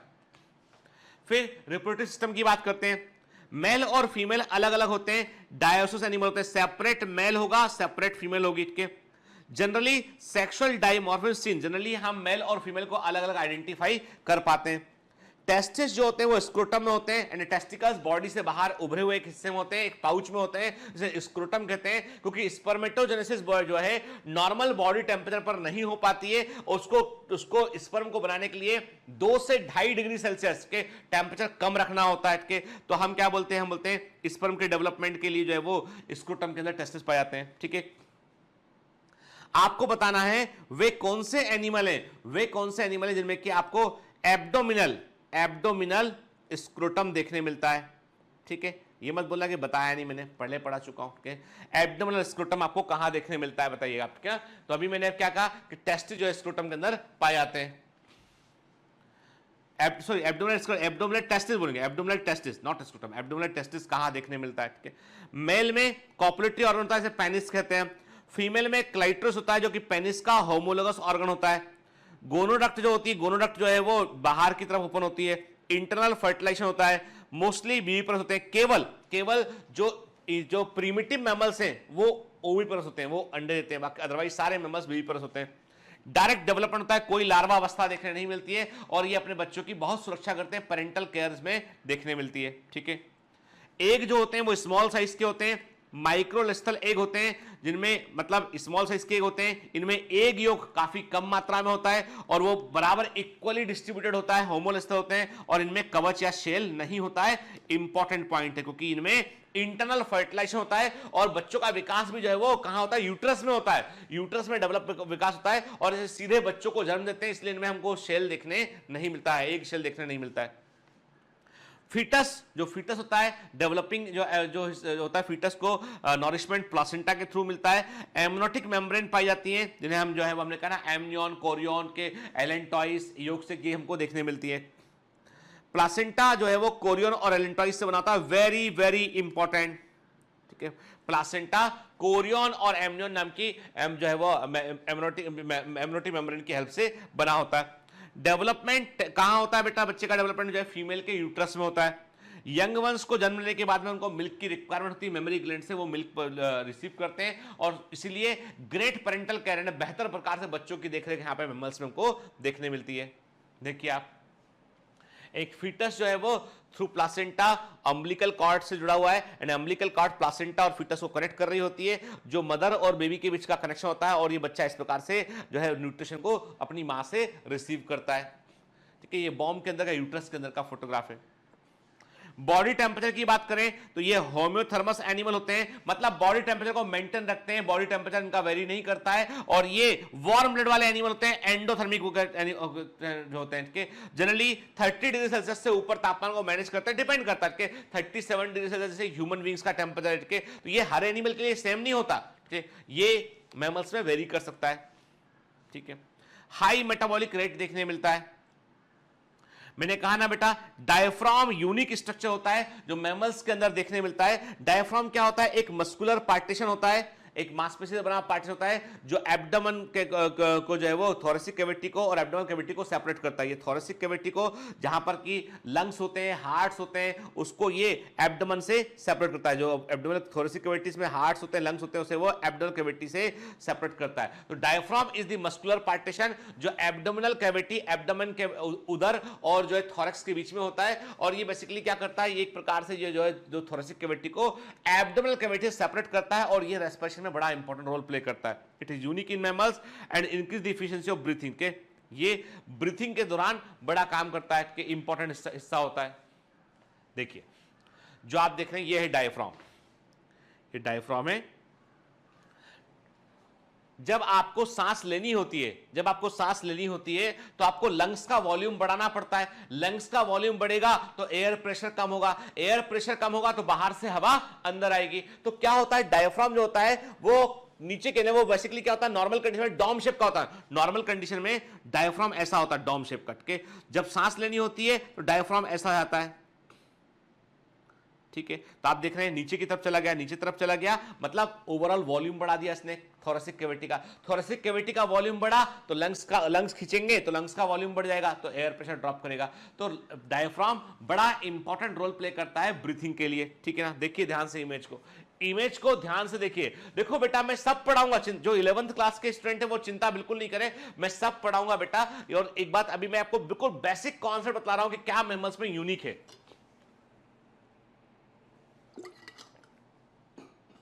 ठीक है, चलिए सीलोम, मैमल्स में सीलोम जो होती है वो 4 कंपार्टमेंट में बटी होती है।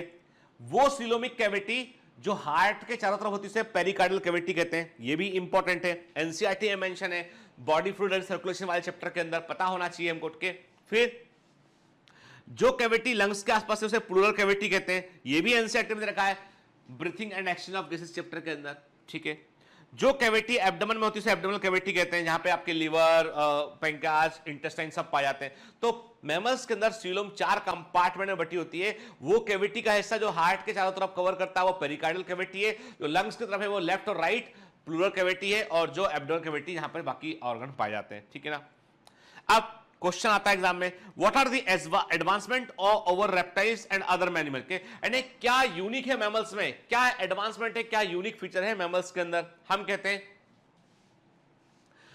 ये अपने बॉडी टेम्परेचर को रेगुलेट कर सकते हैं, एक्टिव लाइफ होती है, इनका हाई मेटाबॉलिज्म होता है। This is character similar to the Aves, पक्षियों के समान कैरेक्टर है लेकिन बाकी एनिमल से डिफरेंट है। ठीक है, ट्रू सलाइवरी ग्लैंड होती है, डाइजेशन बक्कल कैविटी से शुरू होता है, बेहतर पाचन क्षमता होती है। इपिग्लॉटिस जो होता है वो फूड की एंट्री को ट्रेकिया में रोकता है।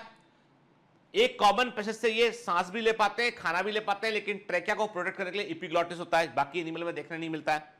More efficient respiration due to diaphragm, इनमें डायफ्राम होता है इसलिए बगैर ज्यादा एफर्ट किए ये बेहतर प्रकार से रेस्पिरेशन कर पाते हैं, ब्रीथिंग कर पाते हैं, और इनके लंग्स वैक्यूम लंग्स होते हैं एक तरीके से। डबल सर्कुलेटरी सिस्टम होता है, 4 चैम्बर्ड हार्ट होता है। 4 चैम्बर्ड हार्ट कहां देखने मिलता है आपको? क्रोकोडाइल में देखने मिलता है, पक्षियों में, एवीज में देखने मिलता है, और मैमल्स में देखने मिलता है। हाईली डेवलप्ड ब्रेन होता है, बेटर आई और ईयर होते हैं। इंट्रा यूट्राइन डेवलपमेंट, यानी बच्चे का डेवलपमेंट यूट्रस के अंदर होता है, फिर पेरेंटल केयर होती है, मेमोरी ग्लैंड के चलते हुए बच्चे को वो अपने पास रखते हैं, उनको दूध पिलाते हैं, जिसके चलते बच्चों की सुरक्षा बेहतर प्रकार से हो पाती है, इसलिए सर्वाइवल का चांस बढ़ जाता है, ठीक है ना। तो सेफ्टी ऑफ फीटस बढ़ जाता है। क्लासिफिकेशन की बात करें तो दो सब क्लास में बटा है, मैमल्स को हमने दो सब क्लास में बटा। अब प्रोटोथीरिया बेटा इवोल्यूशन में इसका जिक्र आता है, थीरिया वर्ड ये भी पूछा जाता है एग्जाम में। तो अभी थोड़ा सा जो है दिल पर पत्थर रखकर, दिल पर पत्थर रखकर ज्यादा कुछ सोचे समझे बगैर कुछ कुछ चीजें पढ़ लेते हैं यहां पे, क्योंकि देखो बेटा ये बिखरा हुआ हिस्सा है, ये जो हम पढ़ने जा रहे हैं ये बिखरा हुआ हिस्सा है, और इसको समेटकर हमें एक जगह पर लिखना पड़ेगा ताकि हम कंफ्यूज ना कर जाए एग्जाम में। आप बाद में आपके पास देखो, मेरी बात हुई अभी कुछ दिन पहले जो है मेरी किसी से, मैं नाम नहीं ले सकता उनका, पर वो एक जो XYZ या ABC कोचिंग इंस्टीट्यूट में जो है बड़े टॉप के फैकल्टी में से के मेरे मित्र है, किसी जमाने में मैंने उनको पढ़ाया हुआ है, जब मैं मेडिकल कॉलेज में था तब मैं उनको पढ़ाया हुआ हूँ। उसके बाद फिर वो जो है वो फाइनली उन्होंने पढ़ाना चुना और वो अच्छे फैकल्टी वहां पर हैं, ठीक है। I don't want to disclose name, अच्छा नहीं लगता नाम किसी का लेना। तो अब उन्होंने मुझे बताया कि मैंने बोला यार कि पेपर का लेवल का क्या लगा सर, इस बार बहुत बेइज्जती हुई है एनटीए का, इस बार एनटीए को लेकर काफी लोगों ने क्रिटिसाइज किया। तो एनटीए के ऊपर एक दबाव है उनके ऊपर कि भैया पेपर का जो लेवल है वो पुराने सीबीएसई पीएमटी के लेवल पे लेके आया जाए, ऐसा उनका बोलना है। तो उन्होंने कहा कि हमें 2 साल से हम देख रहे हैं कि पेपर का लेवल थोड़ा डाउन हुआ, लेकिन हमको लगता है कि इस बार जो है वो जितना जो है वो कॉम्पिटिशन बढ़ गया पेपर के बहुत ईजी होने के कारण, वो शायद इस बार जो है एनटीए उसको रेक्टिफाई करेगा। और उन्होंने कहा कि इसलिए हम लोग बच्चों से बार बार ये बात कह रहे हैं, वो भी जो एबीसी इंस्टीट्यूट है, XY इंस्टीट्यूट है, वो भी परेशान है इस बात को लेकर। बच्चे बोलते हैं एनसीईआरटी एनसीईआरटी एनसीईआरटी। अरे भाई मैं कह रहा हूं ना 100% एनसीईआरटी कवर कर रहे हैं, लेकिन उसका मतलब ये नहीं कि हम एक्स्ट्रा एफर्ट करना छोड़ दें, हमें अपना कवरेज एरिया बड़ा रखना पड़ेगा। अदरवाइज थोड़ा भी पेपर लेफ्ट और राइट गया तो हम तो उड़ जाएंगे, और वो चाहते नहीं है। हम चाहते हैं उड़ना नहीं चाहते, हम फोड़ना चाहते हैं। क्या चाहते हैं? फोड़ना। एग्जाम में फोड़ के आए, हमारे बच्चे हर जगह पर हों। अभी हाल ही में क्या हुआ, एक बच्चे ने एक वीडियो बनाया कि भाई मेरी 46 रैंक आई है, एम्स दिल्ली के अंदर हो, और उस वीडियो में उसने उस झूठा फेक वीडियो था वो, एक्चुअली बच्चा नहीं, फेक वीडियो था। और उसमें उसने क्या किया, उसने बायोमेंटस का जिक्र किया, उसने कि मैं बायोमेंटस से पढ़ा हुआ हूं, है ना। अच्छी बातें बोली उसने, अच्छी बातें बोली बायोमेंटस के बारे में, और हमको वो वीडियो कई लोगों ने फॉरवर्ड किया, हमने उसको शेयर कर दिया कहीं पे। बाद में मालूम चला कि फेक रिजल्ट है। हमको बहुत बुरा लगा, हमको मन से बहुत बुरा लगा। और मतलब actually we are not commercial institute के, हम किसी का, हमको मन में बुरा ये लगा, हमने सोचा भी नहीं था कि कोई बच्चा इतना बड़ा झूठ बोलेगा अपने बारे, इतना बड़ा झूठ बोलेगा केवल इसलिए कि उसने एक यूट्यूब चैनल खोला और चैनल में उसको सब्सक्राइबर चाहिए। यदि बायोमेंटर्स का नाम लेगा तो सब्सक्राइबर उसको मिल जाएंगे, बच्चे उसको जो है फॉलो करने लगेंगे। मतलब इस लेवल का झूठ, इस लेवल का असत्य, क्या सीख रहे हैं हम? समाज में क्या होगा आपको लगता नहीं कभी ये झूठ पकड़ा गया? सारे लोग स्कैम, इतना छोटा सा स्वार्थ, और आप झूठ। यदि आप मुझे मानते हैं, आपने जो बोला बहुत अच्छा बोला बेटा, आपने बायोमेंटर्स के बारे में बोला, मेरे बारे में बोला, अच्छा बोला आपने, गलत कुछ नहीं बोला आपने, लेकिन कितना गलत है। यदि आप मुझे गुरु मानते हैं 1% भी, दिल के किसी हिस्से में 1% भी, 1%, मुझे लगता है कि 99% आप नहीं मानते, क्योंकि ऐसा करते ना आप। मेरा बच्चा कभी झूठ नहीं बोलता, मेरा बच्चा कभी गलत नहीं करता, मेरा बच्चा, मेरा कमांडो सच्चा देशभक्त है, वो सच्चा व्यक्तित्व है उसके अंदर। वो हिंदू नहीं है, वो मुस्लिम नहीं है, वो सिख नहीं है, वो ईसाई नहीं है, वो किसी धर्म का नहीं है, किसी जाति का नहीं है, किसी पंथ का नहीं है, किसी जेंडर का नहीं है। वो सिर्फ और सिर्फ एक सच्चा बायोमेंटस का कमांडो है। वो ना झूठ बोलता है, ना फरेब करता है, वो सिर्फ और सिर्फ बेहतर कार्य करता है। तो बेटा आप जो भी हैं, मैं आपको माफ कर देता हूं, पर मैं अपने आप को माफ नहीं कर पाऊंगा इस चीज के लिए कि मैंने आपकी पोस्ट को शेयर कर दिया था। मैं उन बच्चों को गुनाहगार नहीं मानता हूं जिन बच्चों ने वो पोस्ट मुझे, वो वीडियो मुझे फॉरवर्ड किया था, उनको भी नहीं मानता हूं, लेकिन मैं अपने आप को गुनाहगार मानता हूं कि मुझे वेरीफाई कर लेना चाहिए था। मेरी सारी गलती मेरी है, तुम्हारी गलती कुछ नहीं है। तुम एक सपना जी रहे हो जिसके लिए तुम मेहनत नहीं कर रहे हो। तुम्हारा एक ड्रीम है, उस ड्रीम के लिए तुमने कभी कोशिश करने की, तुमने झूठ को अपना लिया है। तुमने देखा कि सच तो मैं कर नहीं पाऊंगा, झूठ को मैं अपना लूं। बेटा मैं ईश्वर से प्रार्थना करता हूँ कि भगवान तुमको सद्बुद्धि दे और तुम जो है वो अपने आप को इम्प्रूव कर सको और तुम इस झूठ के जाल से बाहर निकल के एक अच्छे नागरिक बन सको। बेटा हमको बड़े होकर अपराधी नहीं बनना है, हमको सच्चा देशभक्त बनना है, बेहतर नागरिक बनना है, बेहतर सिटीजन बनना है, मानव बनना है, एक जो है बेहतर ह्यूमैनिटी वाला व्यक्ति बनना है हमको। ठीक है, ये सब गलत है, छोड़ दीजिए। मैं आपको माफ़ करता हूँ, लेकिन मैं यही बोलूँगा आपसे कि जो आप कर रहे हो, जिस रास्ते पे आप चल रहे हो ना, वहाँ सिर्फ और सिर्फ विनाश है, उसके अलावा कुछ नहीं है। ठीक है, गुरु होने के नाते मेरा कर्तव्य है कि मैं समझाऊं कि भैया विनाश से दूर रहने का। ठीक है ना, चले। अब ये बात मेरे मन में आया, मैंने लेक्चर के दौरान बोल दिया, हालांकि इसका मैमल से कोई संबंध नहीं है, इसका मैमल से लेकिन इसका संबंध जीवन से है, और जीवन किसी भी पढ़ाई से ज्यादा महत्वपूर्ण है। कोई भी कुछ भी पढ़ रहे ना आप, यदि हमारे अंदर मूल्य नहीं है, हमारे अंदर वैल्यू नहीं है, तो उस पढ़ने का कोई सिग्निफिकेंस नहीं बेटा। के जिंदगी में याद रखना, वैल्यूज जो होती है ना, वही आपको आगे बढ़ाती है।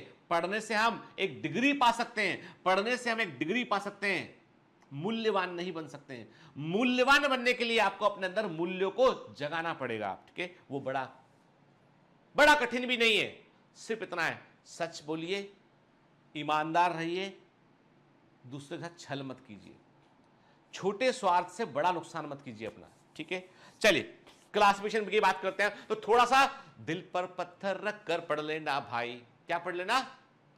दिल पर पत्थर रखकर पढ़ लेना। ठीक है, तो प्रोटोथीरिया एंड थीरिया दो सब क्लास है बेटा। पहले बात करते हैं प्रोटोथीरिया, बार बार जिक्र आएगा जब इवोल्यूशन पढ़ेंगे, बार बार जिक्र आएगा। ऑर्गेनिज्म एंड एनवायरनमेंट पढ़ेंगे तो भी जिक्र आएगा। तो प्रोटोथीरिया जो होते हैं वो प्रिमिटिव मैमल होते हैं, याद रखिएगा। ऑस्ट्रेलिया में पाए जाते हैं। Why they are only in Australia? क्यों नहीं है हमारे गुजरात में, क्यों नहीं हमारे महाराष्ट्र में? अरे भाई, ऑस्ट्रेलिया कॉन्टिनेंटल ड्रिफ्ट थ्रू ही पढ़ेंगे हम आगे इवोल्यूशन में, कि जब इवोल्यूशन वंडरफुल स्टोरी है, आपको कहानी का मजा जाएगा। अरे आप नेटफ्लिक्स के सीरीज को भूल जाएंगे आप। हाँ, मैं कलर्स को रिप्लेस नहीं कर पाऊंगा। कलर्स चैनल जो है वो यूनिक लेवल पे अद्भुत, वो अलग लेवल पे पहुंच चुका है। इच्छाधारी नेवला, इच्छाधारी मोर, इच्छाधारी हाथी, इच्छाधारी, वो एक अलग लेवल पे चल रहा है कलर्स। ठीक है, उसका मुकाबला हम नहीं कर सकते, पर हम बोलेंगे नेटफ्लिक्स से ज्यादा मजा आएगा आपको इवोल्यूशन के। अभी एक समय था जब धरती पर जीवन का विकास चल रहा था, तो ऑस्ट्रेलिया कॉन्टिनेंट सबसे पहले अलग हो गया। जब मैमल्स जो है बनना शुरू हुए तब वो अलग हो गया, और वहां पर जैव विकास रुक गया। मतलब देयर इज हॉल्ट। आज भी ऑस्ट्रेलिया कॉन्टिनेंट में जैव विकास रुक गया। क्यों रुका, कैसे रुका, इस पर हम बाद में बात करेंगे, इवोल्यूशन में बात करेंगे। अभी इतना समझते हैं कि केवल और केवल ऑस्ट्रेलिया में आपको ये मैमल्स देखने मिलते हैं। अंडे देते हैं, ओविपरस होते हैं। Mammary gland do not have nipple, mammary gland में निपल नहीं होता है, but active to feed, simple glands पाई जाती है, एक्टिव फीड करा सकती हैं। ईयर पिन्ना नहीं, बाहर निकला हुआ ईयर पिन्ना नहीं होता है। इनमें क्लोएका देखने मिलता है, एनस नहीं होता, क्लोएका देखने मिलता है। देखो आप, ये साफ साफ इंडिकेट करता है कि मैमल्स का विकास जो है वो रेप्टाइल से हुआ है। ठीक है, ओविपेरस है, मेमोरी ग्लैंड में निपल्स नहीं है, एक्टिव जो है वो फीड करा सकते हैं अपने बच्चों को, ग्लैंड्स बाहर ओपन होती है सिंपल। ठीक है, पर मिल्क परकुलेट करता है, इसमें एक सिंगल पॉइंट से नहीं पी सकता बच्चा। बॉडी टेम्परेचर 25 से 28 डिग्री सेल्सियस होता है, मेंटेन रखते हैं।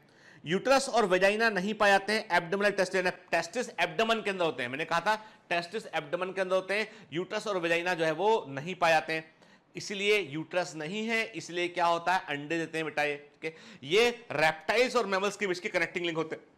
इंपॉर्टेंट पॉइंट है, जहां भी लिखा कनेक्टिंग लिंक लिखा है बेटा, ये सब इवोल्यूशन वाले चैप्टर से जुड़ जाता है आगे। ये रेप्टाइल्स और मैमल्स के बीच के कनेक्टिंग लिंक होते हैं, याद रखना। केवल एक ऑर्डर इसके अंदर आता है, वो है मोनोट्रिमेटा। इसका नाम इंपॉर्टेंट है, के भूलना नहीं है। एनसीईआरटी में आपके मैमल्स में नहीं दे रखा बेटा, मुझे मालूम है अच्छे से, बार बार बोलना पड़ता है, अच्छा नहीं लगता बोलना है, लेकिन क्या है, तुम छोड़ दोगे इसको, इसलिए बोलता हूं मैं कि मत छोड़ भाई, इसमें तेरा घाटा मेरा कुछ नहीं जाता। ठीक है, थोड़ा पड़ जाता है, एग्जाम में टॉप कर जाता, पेपर का कुछ नहीं अता पता। ठीक है, ये एनटीए पता नहीं क्या क्या कर बम फोड़ के आता, इसलिए थोड़ा पड़ जाता तो फोड़ जाता। मतलब बढ़ाते रहते, कुछ ना कुछ जुगाड़ करके कोई ना कोई गाना ऐसा क्रिएट करते रहते हम। समझ गए बात को? चला, आप बोलोगे सर ये कौन सा गाना है, आप यूट्यूब पे सर्च कर लेना, मिल जाएगा आपको, इसमें तेरा घाटा, बड़ा फेमस गाना है एक जमाने का। ठीक है, बहुत सारे लोगों का दिल बहलाने के लिए सबसे अच्छा गाना है वो। चलिए, तो मोनोट्रिमेटा में केवल एक ऑर्डर होता है बेटा इसके अंदर, प्रोटोथेरिया के अंदर। इसमें ornithorhynchus, duck-billed, very very IMP नाम एनसीईआरटी में दे रखा है, तो कोई शक नहीं, कोई शक की गुंजाइश नहीं के डकबिल्ड प्लेटिपस ऑर्निथोरिंकस के। टैकीग्लॉसस या इकिडना, स्पाइनी ऑन्ट ईटर, ये दोनों के दोनों क्या होते हैं? प्रोटोथेरिया होते हैं बेटा, अंडे देने वाले मैमल्स होते हैं, ठीक है ना। Platypus is the only mammal जो जहरीला होता है, खा लिया तो मर जाएगा आदमी इसको, यानी ये ऐसा मैमल होता है कोई भी दूसरा शिकार नहीं करता इसका, क्योंकि ये जहरीला होता है। It is the poisonous mammal, ठीक है। ये है डकबिल्ड प्लेटिपस के, डकबिल्ड प्लेटिपस, देख रहे हैं आप, ठीक है। डक के समान चोंच देखो आप इसकी, है ना। फिर देखते हैं स्पाइनी ऑन्ट ईटर, इकिडना के स्पाइनी ऑन्ट ईटर, ये स्पाइनी ऑन्ट ईटर, चींटीखोर, ठीक है। फिर आते हैं दूसरे सब क्लास थीरिया में। थीरिया में दो ग्रुप होते हैं, मेटाथीरिया और यूथेरिया। ये भी इंपॉर्टेंट है, भूलना नहीं मेटाथीरिया, बार बार इसका जिक्र आएगा बेटा आगे, ठीक है। यूथेरिया जो नॉर्मल मैमल्स की बात करें आपके, मेटाथीरिया जो होते हैं पाउच्ड मैमल होते हैं, इनमें आपको पाउच देखने मिलता है, ठीक है, जहां जिसमें बच्चे यंग वंस रहते हैं इसके अंदर के। तो इनमें चूंकि अब ऐसा क्यों होता है, यानी ये मेटाथीरिया, प्रोटोथीरिया और यूथेरिया के बीच की कड़ी है। प्रोटोथीरिया और मेटाथीरिया दोनों प्रकार के मैमल्स आपको ऑस्ट्रेलिया कॉन्टिनेंट में देखने मिलते हैं। अब देखो, प्रोटोथीरिया के पास यूट्रस नहीं था, मेटाथीरिया में यूट्रस डेवलप हुआ, यूट्रस में बच्चों का विकास हुआ, लेकिन बच्चों जो गेस्टेशन पीरियड था, गर्भकाल है, वो छोटा था, यानी बच्चे पूरी तरह से डेवलप नहीं हो पाए और जन्म हो गया उनका। अब बच्चे कैसे सर्वाइव करेंगे? तो उनको एक पाउच के अंदर, इनके अंदर एक पाउच होता है, उसे मार्सुपियम बोलते हैं, उस पाउच के अंदर बच्चों को रखते हैं, और जब बच्चे डेवलप हो जाते हैं तब उस पाउच से बाहर निकल जाते हैं। शॉर्ट गेस्टेशन पीरियड होता है, गर्भकाल छोटा होता है, इसलिए जो यंग बच्चे, छोटे बच्चे होते हैं, उनको एक एब्डोमेन में एक थैली होती है, पाउच होता है, उसके अंदर वो बच्चों को रखते हैं, ग्रो करते हैं, और उस पाउच को बोलते हैं मार्सुपियम बोलते हैं। वेरी वेरी इंपॉर्टेंट, इसीलिए मेटाथीरिया को हम मार्सुपियल एनिमल्स भी कहते हैं, मार्सुपियल एनिमल्स भी कहते हैं, या मार्सुपियल मैमल्स भी कहते हैं। कार्पस कैलोसम इनमें नहीं होता है, ठीक है, सोचिए, इनमें कार्पस कैलोसम एब्सेंट होता है, जो मेटाथीरिया में कार्पस कैलोसम एब्सेंट होता है, और इनके दांत जो होते हैं वो भी दो तरह के, दो बार इनके दांत एक बार आते हैं, मोनोफायोडेंट टीथ होते हैं, इनमें जो है वो आपके बार बार दांत दो बार से डाइफायोडेंट करता है, मिल्क टीथ होते हैं, और एडल्ट टीथ होते हैं, इनमें एक ही बार दांत होते हैं, मोनोफायोडेंट टीथ होते हैं।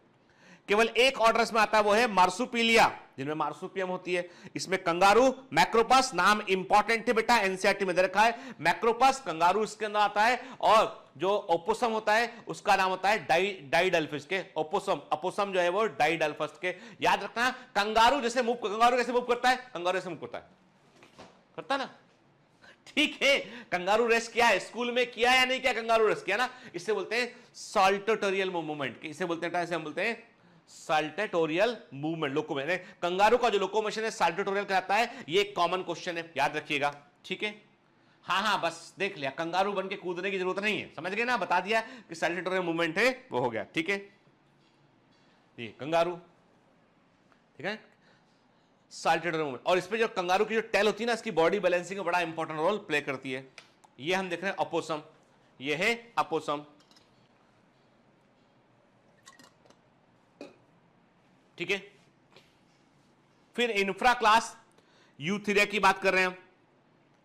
विविपरस प्लासेंटल मैमल्स होते हैं इसमें के, ये एक्चुअली से हम यूथेरिया के अंदर आते हैं। इसमें जो इनको क्लासिफाई करते हैं हम स्कल के आधार पे, टीथ के आधार पे और लिम्स के आधार पे क्लासिफाई करते हैं। अब इसमें 16 ऑर्डर हैं, आपको पूरे 16 ऑर्डर रटना नहीं है, आपको पूरे 16 ऑर्डर रटना नहीं है, जहां जो पॉइंट है वो मैं बताऊंगा, बस वो दिमाग में रखना रट के। मैं आपको 16 ऑर्डर जो है लाइन से बता रहा हूं, लेकिन आपको वो सब रटना नहीं है, मैं क्लियर कर रहा हूं आप के। आप एक बार इसको मेरे कहने पर सुन लीजिए, दिमाग में कुछ इंपॉर्टेंट पॉइंट उनको दिमाग में डाल लीजिए, ताकि बाउंसर क्वेश्चन आने पर हम जो है ब्लैंक ना रहें। मैं कह दूं आपसे कि कोई ABC XYZ कोचिंग से की तुलना में हम 1% भी कमतर नहीं होना चाहिए, बल्कि हम 5% ऊपर होना चाहिए। ऊपर का मतलब ये नहीं कि रैंडम कुछ भी पढ़ रहे हैं, हमें वो पढ़ना है जो हमें प्रीवियस ईयर एग्जाम को जो कवर करता हो। 16 ऑर्डर होते हैं इसमें के। पहला है इंसेक्टिवोरा। अब ये तो याद रहेगा आपको भाई, जो कीड़ों को खाने वाले मैमल्स है वो इंसेक्टिवोरस इंसेक्टिवोरस के, उसमें स्मॉलेस्ट और प्रीमिटिव सब। अब देखो क्वेश्चन ये, सबसे प्रीमिटिव, सबसे प्राचीनतम यूथेरियन किस तरह के थे? तो वो इंसेक्टिवर्स थे। The question belongs to the evolution chapter again. Primitive eutherian जो थे वो इंसेक्टिवरस थे। एग्जाम्पल है टाल्पा, मोल, ठीक है। हैजहॉग झाड़ियों में देखने मिलता है हमको, ठीक है। हम देख रहे हैं हैजहॉग को, देख रहे हैं यहाँ पे टाल्पा, मोल, हैजहॉग। ये क्या है? ये प्रीमिटिव यूथेरियन है, छोटे, बहुत छोटे होते हैं और ये जो है इंसेक्ट को खाते हैं, ठीक है। दूसरा है डर्मेप्टेरा के। डर्मेप्टेरा क्या होते हैं? ये लीमर, फ्लाइंग लीमर के, उड़ने वाले लीमर होते हैं, ठीक है। ये अब कोई पूछता है ग्लाइडिंग मैमल्स जिनमें पेटाजियम होता है उसका नाम क्या है? वो है फ्लाइंग लीमर के। फ्लाइंग लीमर जो है वो ग्लाइडिंग मैमल्स होते हैं। पेटाजियम स्किन का फोल्ड देखने मिलता है इसमें के, इन्हें डर्मेप्टेरा कहते हैं। नॉट वेरी इंपॉर्टेंट, पर इतना रखिए फ्लाइंग लीमर जो है वो ग्लाइडिंग मैमल्स होते हैं, ठीक है। देन चिरोप्टेरा, वेरी इंपॉर्टेंट, रात्रिचर नॉक्टर्नल होते हैं, वेरी वेरी इंपॉर्टेंट, ठीक है। नॉक्टर्नल होते हैं, फ्लाइंग मैमल्स होते हैं, उड़ने वाले मैमल्स होते हैं। सोनार सिस्टम से ये अपनी आंखों से रात में उड़ते हैं तो उनको दिखाई नहीं पड़ता है, तो ये क्या करते हैं? ये जो है वो अपनी साउंड वेव, अब एक साउंड प्रोड्यूस करते हैं, वो साउंड टकरा के लौट के आता है, इससे ये अपनी पोजीशन पता करते हैं। कभी आपने देखा है किसी पुराने किले में? मैं कई बार गया हूं, कई बार मैं जब कहीं घूमने आता तो हम पुराने किलों को भी देखते हैं आके, तो वहां पे कभी अंधेरा हिस्सा होता है तो वो चमगादड़ जो होते हैं ना, वेट एकदम आपके पास आएगा, एकदम पास आएगा और पास से वो ऐसे निकल जाएगा, टकराएगा नहीं आपसे वो, क्योंकि वो जब से उड़ता है ना तो उसको आप एक ऑब्स्टिकल के रूप में समझाते हैं, फिर वो आपके पास से घूम जाएगा, उठ के टकराएगा नहीं।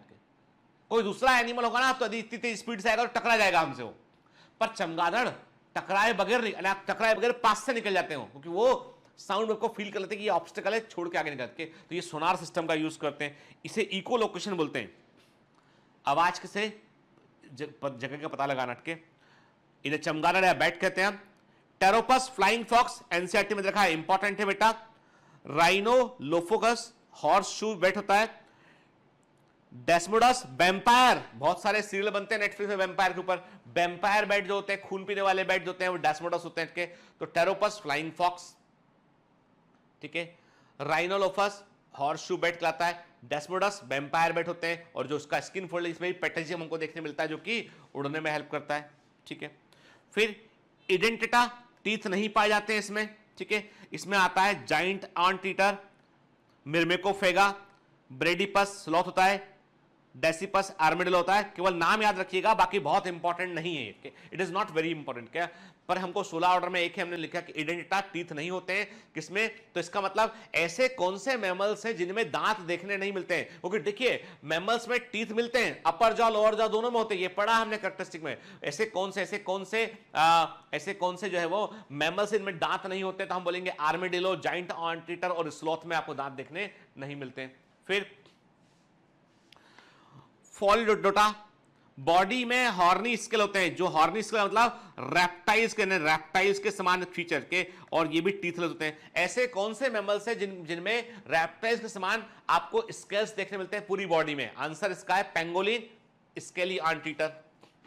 तो यह क्वेश्चन है, क्वेश्चन आपको वो अलग तरीके पूछेगा आपसे कि ऐसे कौन से मैमल्स हैं जिनमें कि जो शरीर के ऊपर रेप्टाइल्स के समान स्केल्स देखने मिलते हैं, तो आंसर इसका है बेटा जो है वो पेंगोलिन, स्केली आंट ईटर। फिर Rodentia, largest order of mammal, mammals का सबसे बड़ा ऑर्डर क्या है? चूहे। चूहे सबसे अधिक कॉमन दिखाई पड़ते हैं हमको, क्योंकि सबसे बड़ा ऑर्डर वही है। मैमल्स का सबसे बड़ा ऑर्डर होता है रोडेंशिया। इनमें कैनाइन टीथ नहीं होते हैं, इनके इंसाइडर होते हैं वो चीजल्स बड़े नुकीले होते हैं, और ये एक प्रकार से किसी चीज को कुतर सकते हैं, काट सकते हैं। रेटस, रेट इंपॉर्टेंट है। मस माउस इसको इंपॉर्टेंट है, एनसीईआरटी में दिए गए एग्जांपल है। रेटस, रेट, मस माउस होता है। केविया गिनी पिग होता है। फ्यूनम्बुलस स्क्विरल या गिलहरी होती है। पॉर्क्यूपाइन हिस्ट्रिक्स होता है। याद रखना बेटा, कंगारू रेट का साइंटिफिक नेम होता है डाइपोडोमस। के डाइपोडोमस जो है कंगारू रेट का साइंटिफिक नेम होता है। ये ऐसे चूहे होते हैं जो अपने पूरे जीवन काल में कभी पानी नहीं पीते हैं, और ये नेवर ड्रिंक वाटर के, ये मरुस्थल में मिलने वाले चूहे होते हैं। ये जो रेस्पिरेशन करते हैं ना, तो रेस्पिरेशन की प्रोसेस में जो मेटाबॉलिक वाटर प्रोड्यूस होता है उससे ये अब काम चलाते हैं, और जो भी फूड खाते हैं उस फूड के अंदर जो वाटर होता है उसको इस्तेमाल करते हैं, अलग से ये पानी कभी नहीं पीते हैं। Kangaroo rat organism and environment वाले चैप्टर के अंदर रखा है। सब जो पढ़ा रहा हूं बेटा कहीं ना कहीं कनेक्टेड है, ये इसको व्यर्थ मत समझिएगा आप, ठीक है ना। कई बच्चों के दिमाग में आता है सर तो फालतू पढ़ाते हैं, बहुत पढ़ाते हैं, इनके ऐसे जितने बच्चे जिनके दिमाग में चल रहा है ना, तो आपसे विनम्र निवेदन है कि आप हमारी सेवाओं का इस्तेमाल ना करें, आप किसी और चैनल पर जाकर उनकी सेवाओं का इस्तेमाल करें और उनको अनुग्रहित करें। धन्यवाद। आज का अनाउंसमेंट खत्म हुआ यहां पर, ठीक है। जिनको भरोसा है वो साथ चले, हमको टॉप करना एग्जाम में बैठ के, ठीक है। हमें हर परिस्थिति के लिए तैयार रहना है। फिर लेगोमॉर्फा हर्बीवोर होते हैं, ठीक है, शाकाहारी में होते हैं, कैनाइन टीथ नहीं होता है इसमें के। रैबिट ऑरिटोलेगस, ठीक है, लीपस हेयर, ठीक है, याद। अब जो एग्जाम का पॉइंट यहां पे बनता है सबसे इंपॉर्टेंट क्वेश्चन वो है कि ऐसे एनिमल जो अपना मल खुद खाते हैं, अपना मल खुद ही खा लेते हैं, उन्हें कॉप्रोफिलस कहते हैं। दे ईट देयर ऑन फीसेस। तो rabbit is a coprophilous mammal के, रैबिट एक ऐसा मैमल है जो कॉप्रोफिलस होता है, इनमें कैनाइन टीथ नहीं होते हैं, इंसाइडर और प्रीमोलर के बीच में गैप होता है और उस गैप को बोलते हैं डाइस्टेमा कहते हैं। इंसाइडर और प्रीमोलर के बीच में गैप होता है, गैप को डाइस्टेमा कहते हैं। और ये अपना मल खुद खाते हैं, तो ये कॉप्रोफिलस होते हैं। ये सारे एग्जाम में पूछे गए क्वेश्चन है बेटा, ठीक है। कॉर्निवोरा बार बार जिक्र आएगा इकोसिस्टम में इसका, कॉर्निवोरस एनिमल को। अब कॉर्निवोरा का मतलब क्या? कॉर्निवोरा का मेंबर है के सभी शिकारी होते हैं, के जो टेरेस्ट्रियल शिकारी है, डॉग, कैनिस ल्यूपस फैमिलियरिस, क्या फैलिस कैटस कैट होता है, Panthera leo lion, Panthera tigris tiger होता है, ठीक है। एसिनोनिक्स जुबेटस चीता होता है, अर्कस आर्टोस बियर या भालू होता है। समुद्र के अंदर के जो मैमल्स कॉर्निवोर है वो है फोका सील मछली होती है, एक्चुअल फिश नहीं है मैमल के।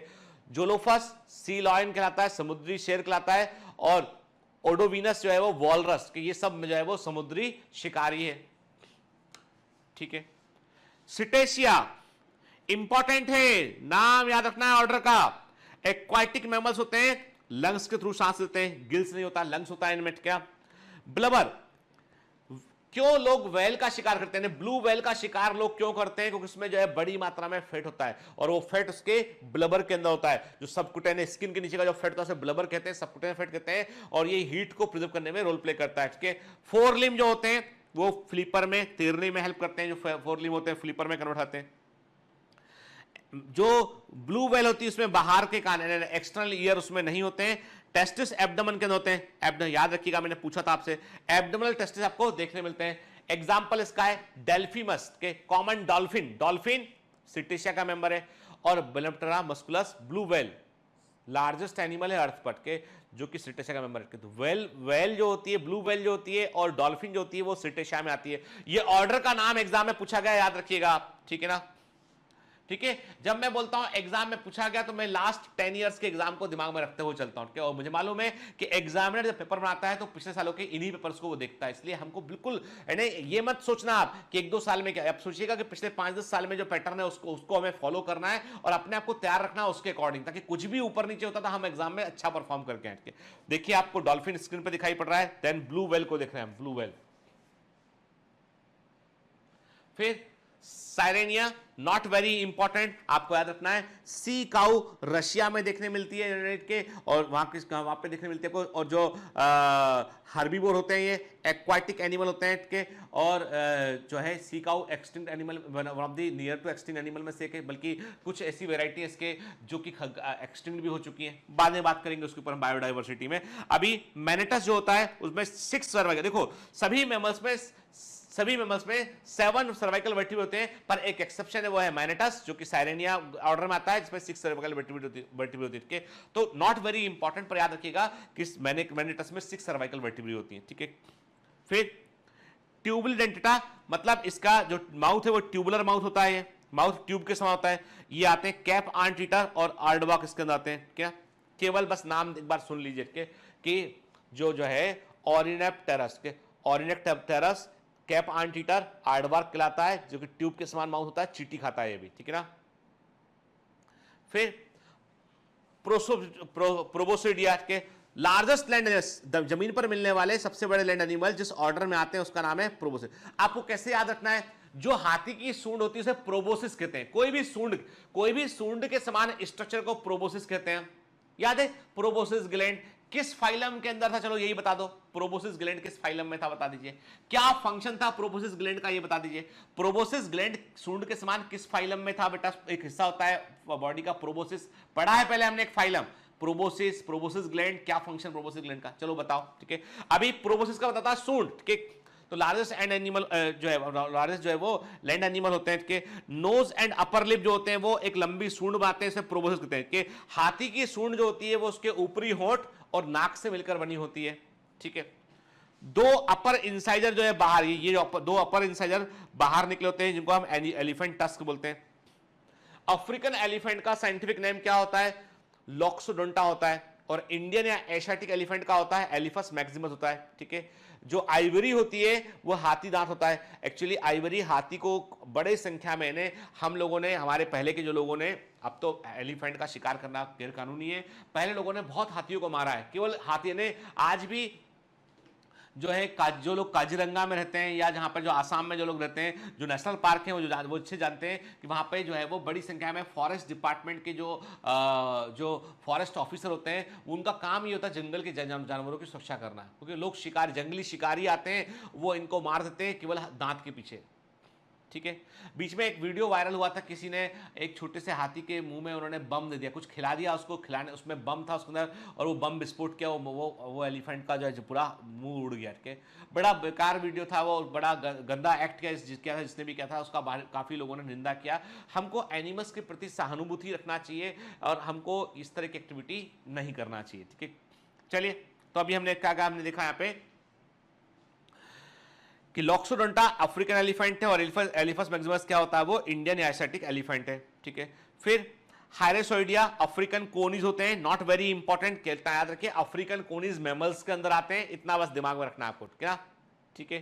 फिर पेरिसोडेक्टाइला, इनमें हुप पाए जाते हैं, खुर पाए जाते हैं, ये खुर वाले मैमल्स होते हैं जिनमें एक टो ऑड होता है, एक टो ओड होता है, एक उंगली इनके अपोजिट डायरेक्शन में होती है, जैसे इक्वस हॉर्स, राइनोसोरस गेंडा, Equus asinus ass, Equus zebra, जेब्रे की बात करें हम कि स्मॉल लिखना चाहिए जेड को यहाँ पे।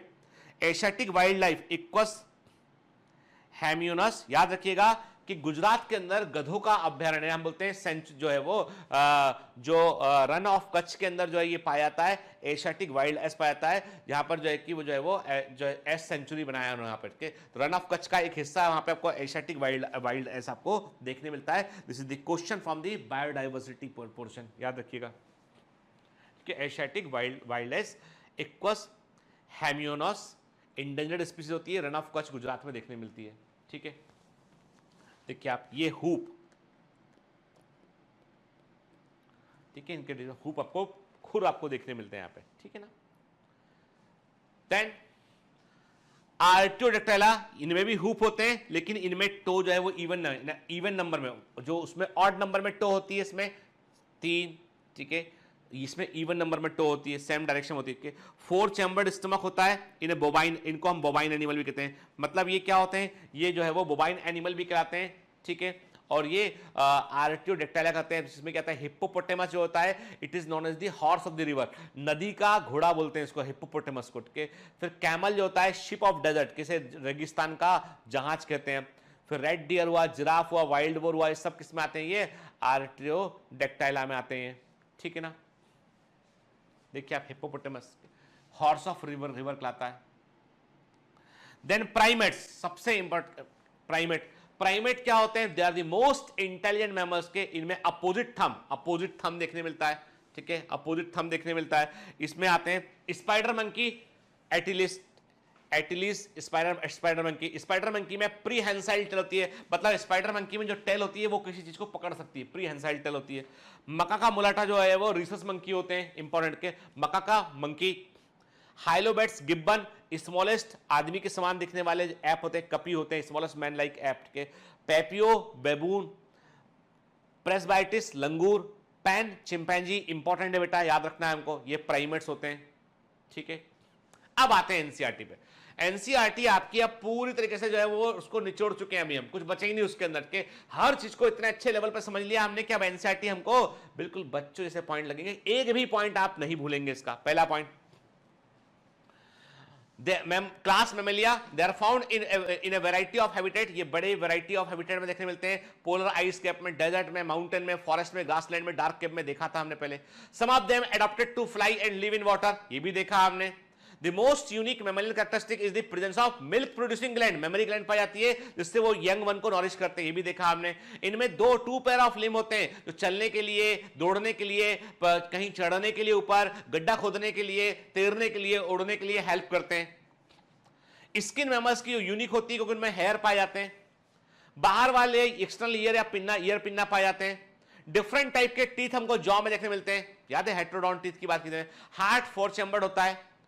होम्योथर्मस होते हैं, बॉडी टेम्परेचर मेंटेन कर सकते हैं। रेस्पिरेशन लंग्स से होता है, सब तो याद है यार ये, ठीक है। फिर मेल और फीमेल अलग अलग होते हैं। फर्टिलाइजेशन इंटरनल होता है, अंडे नहीं देते, ये सीधे संतानों को जन्म देते हैं। कुछ एक्सेप्शन है जहां पर अंडे देखने मिलते हैं हमको, वो है प्रोटोथेरियन मैमल्स का, तो ये विविपर्स होते हैं विथ फ्यू एक्सेप्शन। किसको छोड़ दें आप? प्रोटोथेरिया को छोड़ दें आप। डेवलपमेंट इनमें डायरेक्ट डेवलपमेंट इनको देखने मिलता है। एग्जाम्पल क्या है इसके? ओविपरस अंडे देने वाले, ऑर्निथोरिंकस, प्लेटिपस देखा हमने, मोनोट्रीमेट्स कहा था। Viviparous, Macropus kangaroo, Pteropus flying fox, Camelus camel, Macaca monkey, Rattus rat, Canis dog, ये सारे नाम याद रखना है आपको। ये पूरे 16 ऑर्डर हैं, इसलिए इन्होंने ये इतने लंबी लिस्ट रखी है। आगे भी लिस्ट है कंटिन्यूड के। ये इतनी सबसे लंबी लिस्ट क्यों रखी मैमल्स में? क्योंकि उनको मालूम है ऑर्डर बड़े संख्या में, तो थोड़ा थोड़ा ऑर्डर के बारे में जान लो आप। Felis cat, Elephas elephant, Equus horse, Delphinus common dolphin, Balaenoptera blue whale, Panthera tigris tiger, Panthera leo lion. मतलब एनसीईआरटी की सूची भी लंबी है, याद रखना। और ये इसलिए लंबी है क्योंकि 16 ऑर्डर होते हैं, इसलिए उन्होंने इतनी लंबी लिस्ट को दे रखा है, ठीक है। फिर इमेजेस रखिए। पहला है ऑर्निथोरिंकस, डक बिल्ड प्लेटिपस, ठीक है। दूसरा है मैक्रोपस कंगारू, तीसरा है टेरोपस बैट, चौथा है बेलेप्टेरा ब्लू व्हेल। इमेजेस भी दिमाग में रखनी है हमको, ठीक है। चलिए, यहां पर हमारा जो है वो एनिमल किंगडम पूरा होता है। मजे मैं पूरा कर लिया हमने अच्छे से, एक एक चीज को अच्छे से। अब एक भी क्वेश्चन एनिमल किंगडम का गलत है। और आपने देखा होगा कि आपके एनिमल किंगडम के जो ऑनलाइन टेस्ट हुए, आपने देखा 100% question from NCERT, 100% question from NCERT. तब भी कंफ्यूजन हुआ, तब भी गलती होती है उसमें, है ना बेटा। और उन्हीं गलतियों को हमें दूर करना है, समझ गए, ठीक है। अब आपका एक होमवर्क जो एनसीईआरटी में जो है सबसे लास्ट में एक टेबल दे रखा है बड़ा सा, उस टेबल को एक बार ध्यान से बेटा पढ़ लीजिएगा, ठीक है ना। 1 या 2 बार उसको अच्छे से पढ़ लीजिएगा, सारे के सारे फाइल आपको फटाफट रिवाइज हो जाएंगे, ठीक है ना। क्लियर? तो पढ़ते रहिए बेटा, मेहनत करते रहिए। All the best.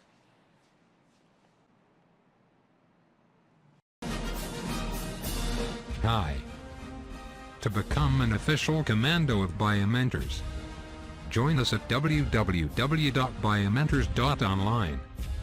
Here you can solve daily practice papers, an online test. You can download performance enhancement sheets. You can track your progress. You can interact with other fellow commandos. Join us and prepare yourself. It's a commando training for your success. Download Biomentors online app from Google Play Store.